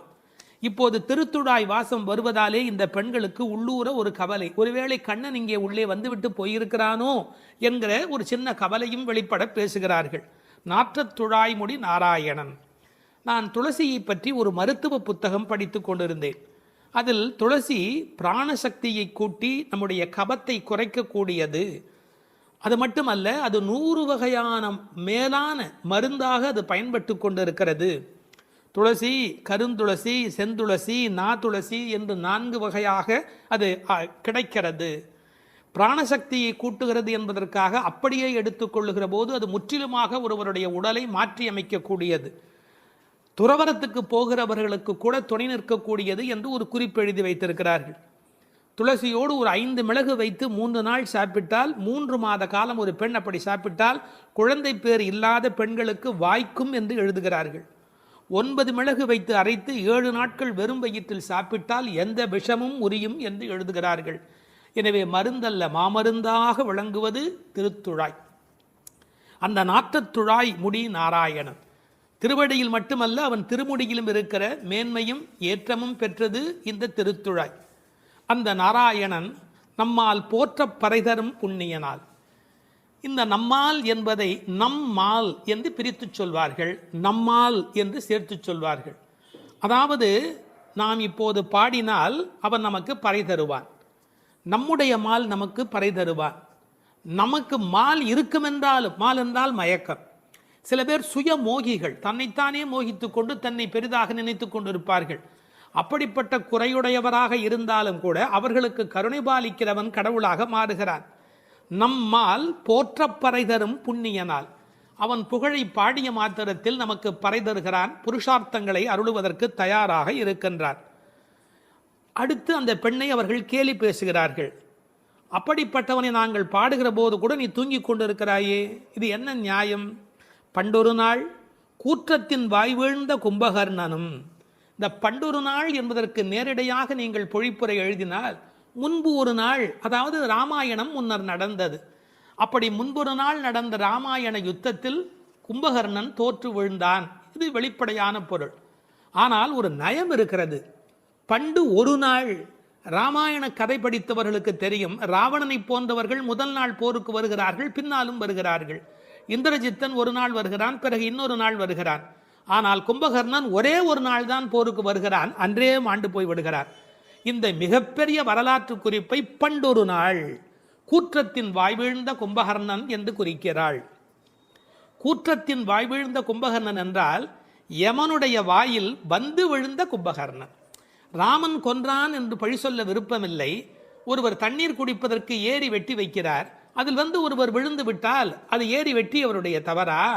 அது மாதிரி தயரதன் பெற்ற மரகத மணித்தடம் ஸ்ரீராமன், அதில் வந்து விழுந்து இறந்தவன் கூற்றத்தின் வாய்வீழ்ந்த கும்பகர்ணன் என்று நயம்பட பேசுகிறாள். 6 மாதம் தூக்கமுடையவன் அவன் தோற்றும் உனக்கே பெருந்துயில்தான் தந்தானோ. தோற்றவர்கள் வெற்றி பெற்றவர்களுக்கு ஒரு பரிசு தர வேண்டும். அப்படி கும்பகர்ணன் தோற்றவன் இந்த தூக்கத்தை இவளுக்கு பரிசாக கொடுத்து விட்டு போயிருக்கிறான். கும்பகர்ணன் இவளோடு போட்டி போட்ட போது இவள் வெற்றி பெற்று விட்டாளாம். அந்த கேலி பேசுகிறார்கள், தோற்றும் உனக்கே பெரும் தொழில்தான் தந்தானோ. சோம்பல் எல்லா நோய்களுக்கும் மகப்பேறு மருத்துவ மறை.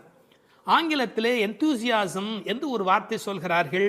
அதை பற்றி ஆழமான பொருள் சொல்லுகிறவர்கள், என்தூசியாசம் என்றால் உற்சாகம் என்று மட்டும் பொருள் அல்ல, இறைமையில் நிறைந்தவர் என்று ஒரு பொருள் கொள்ளுகிறார்கள்.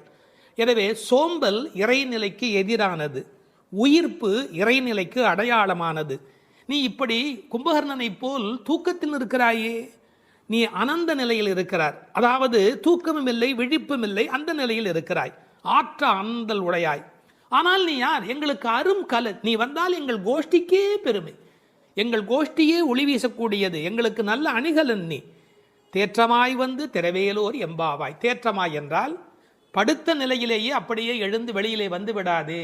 அதுக்கு ஒரு உரை சொல்வார்கள், வால்மீகத்தில் இலக்குவனை பார்க்க தாரை வந்த மாதிரி வந்து விடாதே, நீ உன்னை அழகுபடுத்தி கொண்டு திருத்தமாக வர வேண்டும் என்ற குறிப்பை அருங்கலமே தேற்றமாய் வந்து திரவேல் என்று பாடுகிறார்கள்.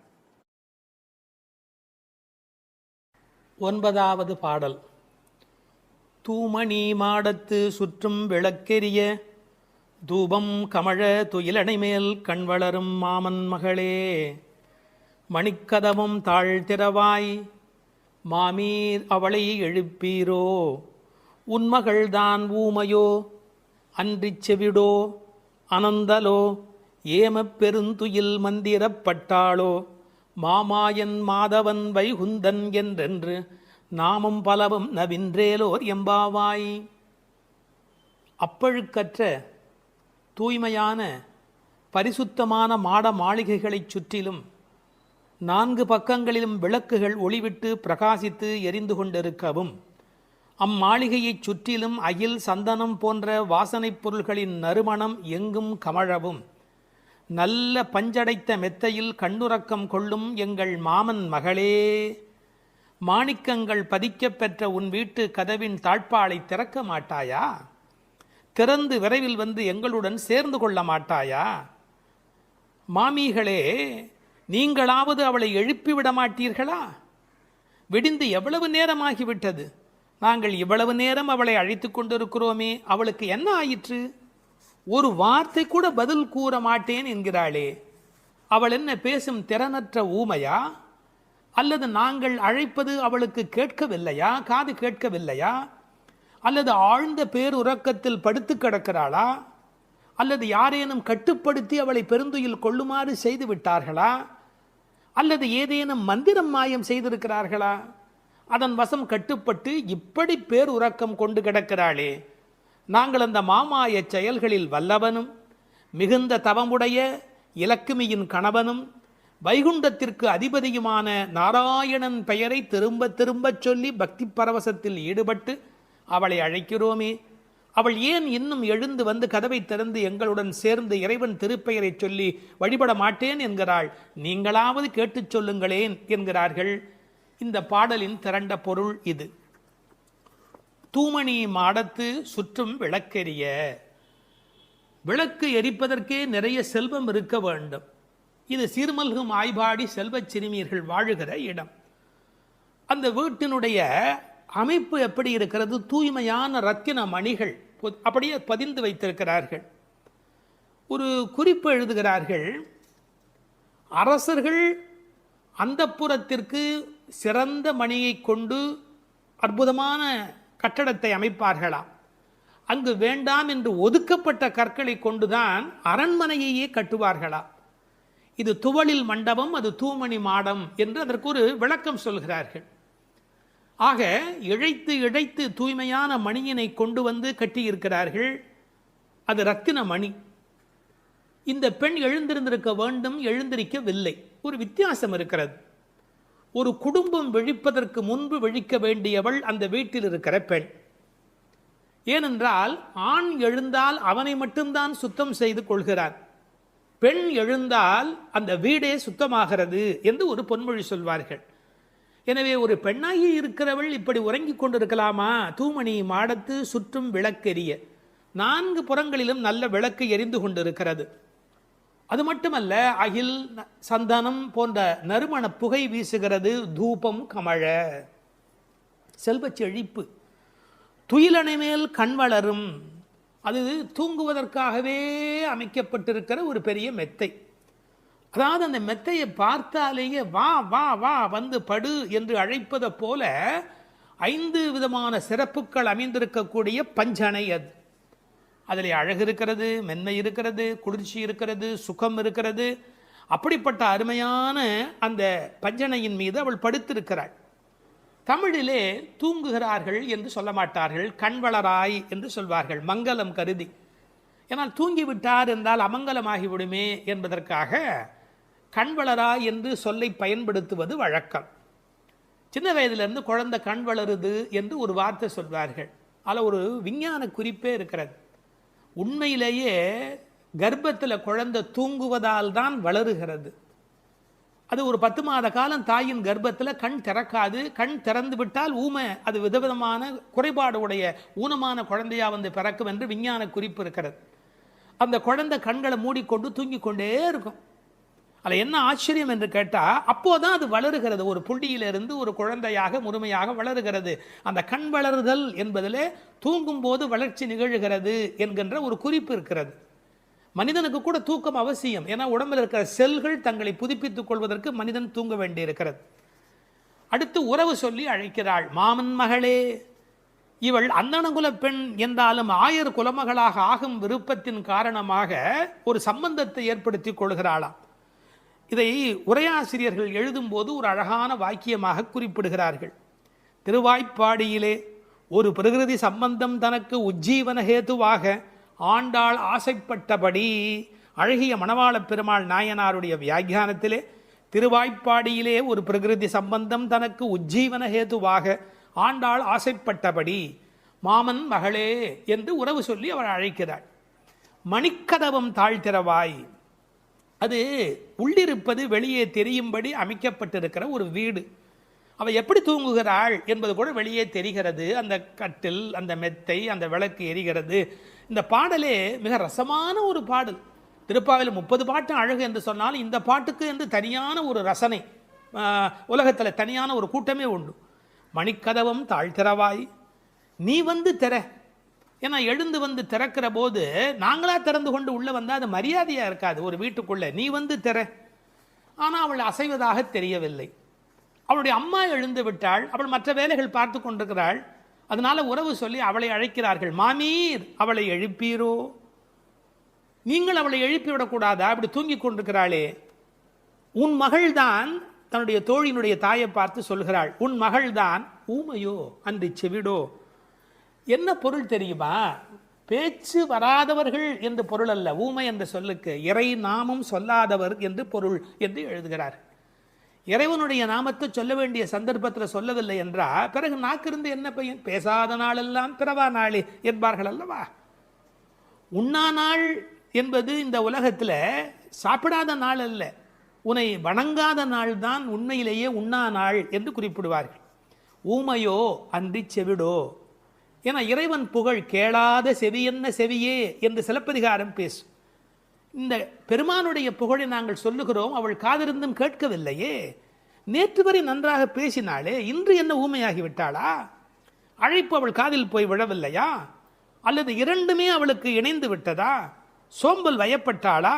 யாரேனும் மந்திரம் மாயம் செய்து விட்டார்களா? என்ன நடந்து விட்டது? ஊமையோ அன்றி செவிடோ. மாமாயன் மாதவன் வைகுந்தன் என்றென்று நாமும் பலவும் நவின்றேலோர் எம்பாவாய். ஏன்னா மந்திர துயில் பட்டாளே. இப்படி அவள் பிடிவாதமான ஒரு தூக்கத்தில் போய் மாட்டிக்கொண்டு இருக்கிறாளே. நாங்கள் அழைக்கிறோம். எதை சொல்லி அழைக்கிறோம்? மாமாயன், மகா மாயையில் வல்லவனாகிய பெருமான். மாதவன், நம்முடைய சாதாரண தவம் அல்ல, எல்லா தவங்களுக்கும் அப்பாற்பட்ட பெரும்பொருள். அந்த தவத்தால் அடைய வேண்டியவன் கருணையினால் தானாகவே நம்மிடத்தில் வருவதால் அவன் மாதவன். வைகுந்தத்தில் இருக்கிறவன் என்றாலும் கருணை காரணமாக ஒவ்வொரு கோயிலிலும் அர்ச்சாவதாரத்தில் எழுந்தருளி இருக்கின்றவன். வைகுண்டபதி என்றாலும் இந்த பூமிக்கு கிடைக்கிறவன். வைகுந்தன் என்றென்று நாமும் பலவும் நவின்று. உண்மையிலேயே திருப்பாவையினுடைய நோக்கமே இறைவனுடைய நாமத்தை பல வகையில் சொல்வது. இறைவனுடைய நாமத்துக்கு மிகுந்த சக்தி அதிகம். கட்டிப்பொன் போலே அவன், பணிப்பொன் போலே திருநாமம் என்று உரை எழுதுவார்கள். அதாவது தங்கத்தில் ஒரு பெரிய கட்டி இருந்தால் கூட அதை வைத்துக்கொண்டு என்ன பண்ணுவது? ஆனால் பணிக்கப்பட்ட பொன், வளைக்கப்பட்ட பொன்னாக இருந்தால் அது பல சமயத்தில் ஆபத்துக்கு உதவும். ஒரு மோதிரமாக இருந்தால் அடகு கடையில் வைத்து கூட ஒரு ஆபத்திலேருந்து வெளியில் வரலாம். இறைவன் வைகுந்தத்திலே இருக்கிறான் என்று சொன்னால் கட்டிப்பொன் போலே, ஆனால் பணிப்பொன் போலே அவனுடைய திருநாமம், நாமம் பலவும். இன்னும் கூட நிறைய விளக்கங்கள் சொல்வார்கள். இறைவனுடைய நாமம் இறைவனை விட செல்வாக்கு உடையது என்று. ஒரு வங்கிக்கு போகிறோம், செக்கில் கையெழுத்து போட்டு கொடுத்தா நம்ம கையெழுத்துக்கு தான் அதிக பலம் இருக்குமே ஒழிய நாமே போய் நின்று கொண்டு பணம் கொடுன்னு கேட்டால் கூட கொடுக்கறதுக்கு யோசிப்பா. எப்படி கொடுப்பார்கள்? கையெழுத்துக்கு அவ்வளோ பெரிய சக்தி இருக்கிறது. அதுபோல் நாமும் இறைவனை காட்டிலும் வலிமை உடையது என்று ஒரு குறிப்பு சொல்வார்கள். ஒரு சின்ன வரலாறு. காஞ்சி மகா சுவாமிகள் உடல்நலக் குறைவு மாதிரி ஜுரத்தில் இருக்கிறார்கள். மருத்துவர் வர சொன்னார்கள். அவர் உடனே மருந்தெல்லாம் கொடுக்க வேண்டி இருக்குமோ என்ற எண்ணத்தில் அவர் வந்தார். உன்னை யார் இப்படிலாம் வர சொன்னா? நீ உட்கார், நான் இப்போ என்னுடைய டெம்பரேச்சர் எடுத்துக்கோ, விஷ்ணு சஹஸ்ரநாமம் சொல்ல போகிறேன், சொல்லி முடிச்சதுக்கப்புறம் டெம்பரேச்சர் எப்படி இருக்கு பார் அப்படின்னு சொல்லிட்டு விஷ்ணு சஹஸ்ரநாமம் சொல்லுவதற்கு முன்பு ஜுரம் இருந்தது. சொல்லி முடித்த பிறகு ஜுரம் இல்லவே இல்லை. உன்னை எதுக்கு தெரியுமா கூப்பிட்டேன்? மருந்து கொடுத்து தான் இதை காப்பாற்றணுங்கிறது இல்லை, விஷ்ணு சஹஸ்ரநாமம் சொன்னாலேயே ஜுரம் போயிடும்னு தெரிஞ்சுக்கோ என்று ஒரு செய்தி சொன்னதாக ஒரு வரலாறு உண்டு. அவனுடைய நாமம் எல்லா நோய்களையும் போக்கக்கூடியது. அந்த நாமம் பலவும் நவின்றேலோர் எம்பாவாய். அந்த நாமங்களை நாம் வாய் திறந்து பாடுவோம் என்பதாக இந்த பாட்டு நிறைவு பெறுகிறது. 13வது பாடல். புள்ளின் வாய் கீண்டானே பொல்லா அரக்கனை கிள்ளிக் களைந்தானே, கீர்த்திமை பாடிப்போய் பிள்ளைகள் எல்லோரும் பாவை களம் புக்கார், வெள்ளி எழுந்து வியாழம் உறங்கிற்று புள்ளும் சிலம்பினகான், போதறிக் கண்ணினாய் குள்ளக் குளிரக் குடைந்து நீராடாதே பள்ளி கிடத்தியோ, பாவாய் நீ நன்னாளால் கள்ளம் தவிர்ந்து கலந்தேலோர் எம்பாவாய். கண்ணழகு படைத்த பெண் ஒருத்தியை இப்பாசுரத்தால் எழுப்புகிறார்கள். மலரில் உள்ள வண்டுகள் போன்று அழகிய கண்களை உடையவளே, கொக்கு வேடத்தில் வந்து வாயை பிளந்து கண்ணனை விழுங்க எண்ணிய பகாசுரனை அவன் வாயை கிழித்து அழித்த கண்ணபெருமான், கொடியவனான ராவணனது தலைகளை அறுத்து அழித்த ராமபிரான், அவர்களது வீர வரலாறுகளை பாடிக்கொண்டு இளம்பெண்கள் எல்லோரும் பாவை நோன்புக்குரிய இடத்திற்கு எப்போதோ சென்று விட்டனர். வானத்திலேயோ குரு என்கிற கோள் மறைந்து சுக்கிரன் உதயமாகிவிட்டான். பட்சிகள் வீதியெல்லாம் பறந்து சப்திக்கின்றன. இந்த மார்கழி விடியல் விடியும் முன்பே உடல் நன்கு குளிரும்படி மடிவில் குடைந்து குடைந்து நீராட வேண்டாமா? இன்னும் படுக்கையில் சுருண்டு கிடக்கலாமா? நல்ல நாளும் அதுவுமாக இப்படி இருக்கிறாயே, அப்படி உனக்கு என்ன தனிய அனுபவம்? உன் மனதில் உள்ள கள்ளத்தனத்தை விடுத்து எங்களோடு சேர்ந்து வா என்று அழைக்கிறார்கள். இதை ரசமாக அனுபவிக்கிறவர்கள் முதல் பாடலிலே மனத்துக்கினியான் என்று ராமனை பேசிவிட்டதால் இந்த ஆயர்பாடிக்குள்ளே ஒரு பெரிய விவாத கோலாகலம் ஏற்பட்டு விட்டதாம். அதாவது சர்ச்சை. அது யாரடா அது? கண்ணனுடைய ஊரிலே வந்து ராமனுடைய கதையை பேசி கொண்டிருக்கிறார்களே என்று சில பேர், சில ஆயர்கள் கோபப்படவும், ஏன் அப்படி பேசக்கூடாதா என்று சில பேர் மறுபடியும் எதிர்ப்பக்கம் விவாதிக்கவும், ஒரு பட்டிமண்டபத்தைப் போலவே ஒரு விவாதம் அங்கு தொடங்கிவிட்டது என்று அனுபவிப்பார்கள். ஏனென்றால் இந்த பாடல் எப்படி வருகிறது? புள்ளின் வாய் கீண்டானி என்று கண்ணபெருமான் பகாசுரனை அழித்த கதையை சொல்லி, பிறகு பொல்லா அரக்கனை கிள்ளி களைந்தானே என்று ராமாவதார கதையையும் சேர்த்து பேசுகிறார்கள். அதை எப்படி சொல்லுகிறார்கள்? கண்ணனுடைய ஸ்தலத்தில் ராமனுடைய கதையா என்று ஒருவர் கேட்க, ஏன் முன்பு ராமனை பாடிய காலத்திலே நாம் கண்ணனை சேர்த்து பாடியது இல்லையா? அந்த காரணமாக வருக வருக வருக இங்கே வாமன நம்பி வருக, கரிய குடல் செவ்வவாய் முகத்து என் காகுத்த நம்பி வருக என்று ஆண்டாளே பாடியிருக்கிறாளே. எனவே ஆண்டாள் சிற்றில் சிதைத்தல் பாடுகிற காலத்தில் சீதவாய் அமுதம் உண்டாய் எங்கள் சிற்றில் சிதையேல் என்று பாடியிருக்கிறாளே. அந்த அனுபவத்தை எல்லாம் இங்கே குறிப்பிடுகிறார்கள். வருக வருக என்று ஆழ்வார் அனுபவித்ததையும் சிற்றில் சிதைக்காதே என்று ஆண்டாள் அனுபவித்ததையும் இந்த இடத்தில் மேற்கோளாக காட்டி, இந்த அயோத்தியிலே ராமபெருமானுடைய புகழை பேசுவது போல ஆயர்பாடியில் கண்ணன் புகழ்தான் பேச வேண்டும் என்ற கட்டாயமில்லை, இடம் மாறி பேசினாலும் ஒன்றும் தவறு இல்லை என்று ஒப்பந்தமாயிற்று என்று இதை வேறு ஒரு கோணத்திலே பேசுவார்கள். தீவிர பற்று உடையவர்கள் எப்போதும் இது போன்ற பிரச்சனைகளில் ஈடுபடுவது என்பது தவிர்க்க முடியாதது. புள்ளின் வாய் கீண்டானே பொல்லா அரக்கனை கிள்ளி களைந்தானே, பறவை வடிவத்திலே வந்தவனை அவன் அழித்தவன். பள்ளத்தில் மேயும் பறவை உருக்கொண்டு கள்ளாசுரன் வருவானை தான் கண்டு புள்ளிதுவென்று பொதுக்கோ வாய்க்கிண்டான், அப்படியே வாய்க்கிண்டிட்டான், அப்படியே கிழித்து எறிந்து விட்டான். அப்படி அழித்த வரலாற்றை சொன்னவர்கள் பொல்லா அரக்கனை கிள்ளிக்களைந்தானே என்று ராவணனை கொன்றதை பேசுகிறார்கள். இந்த எழுப்புகிற பெண்கள் இந்த பாடலை எல்லாம் கருத்தை எல்லாம் சொல்லி எழுப்புகிறார்கள். உரை கண்டவர்கள் கேட்டார்கள், பொல்லா அரக்கன் என்று ராவணனை குறிப்பிட்டால் நல்ல அரக்கன் உண்டோ? என்ன நயம் பாருங்கள். உண்டு. அரக்கர் குலத்தில் பிறந்தாலும் விபீஷணன் நல்ல அரக்கன், ராவணனோ பொல்லா அரக்கன். அவனோடு பெரிதாக போர் செய்தார் என்று சொல்ல முடியாதான், கிள்ளி களைந்தார். தமிழில் ஒரு பழக்கம் உண்டு, யாராவது ரொம்ப அலட்சியமாக நினைச்சா என்ன கிள்ளுக்கிறேன்னு நினைச்சுக்கிட்டியா என்று கேட்பார்கள். அப்படி ராவனுடைய தலைகளை ராமன் கிள்ளினானான், கிள்ளி களைந்தானே. அதுக்கு வேற ஒரு பொருள் உண்டு.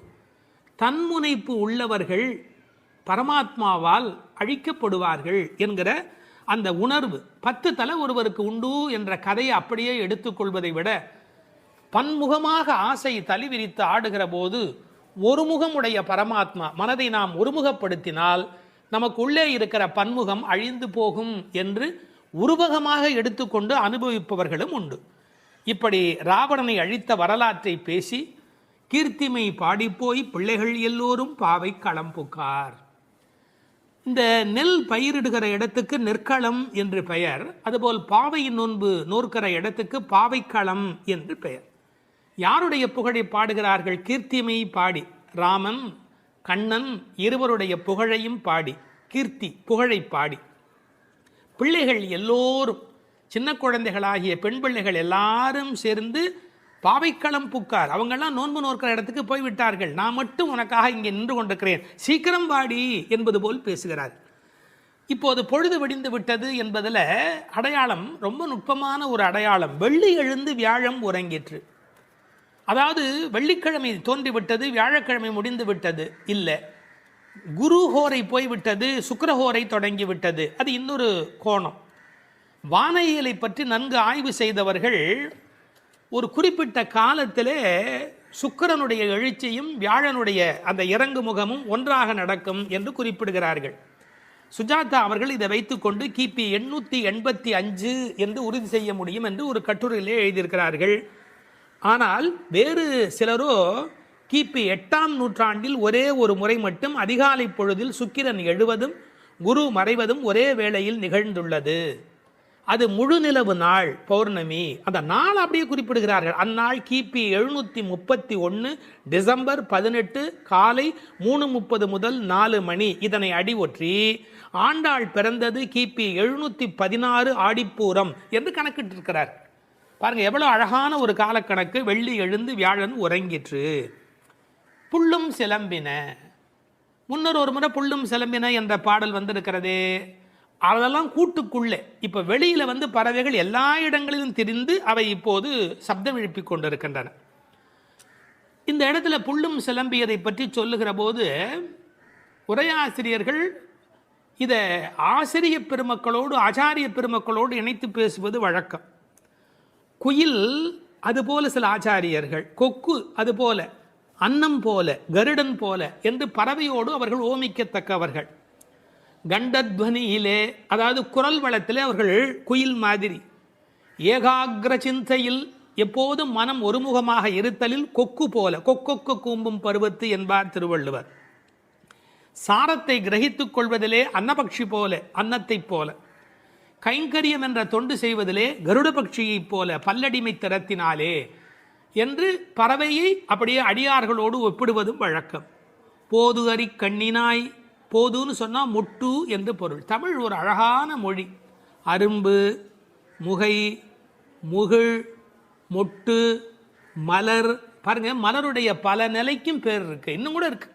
அதாவது வெளியில் புறப்படுவது அரும்பு, கொஞ்சம் மேலே வந்தால் அது முகை, கொஞ்சம் அது இதழ் திறக்க ஆரம்பித்தா அது முகிழ், அது நல்ல விரிந்து விட்டால் தான் அதுக்கு மலர் அப்படின்னு பேர். ரெண்டுக்கும் நடுவில் இருக்க போது போதுன்னு பேர்.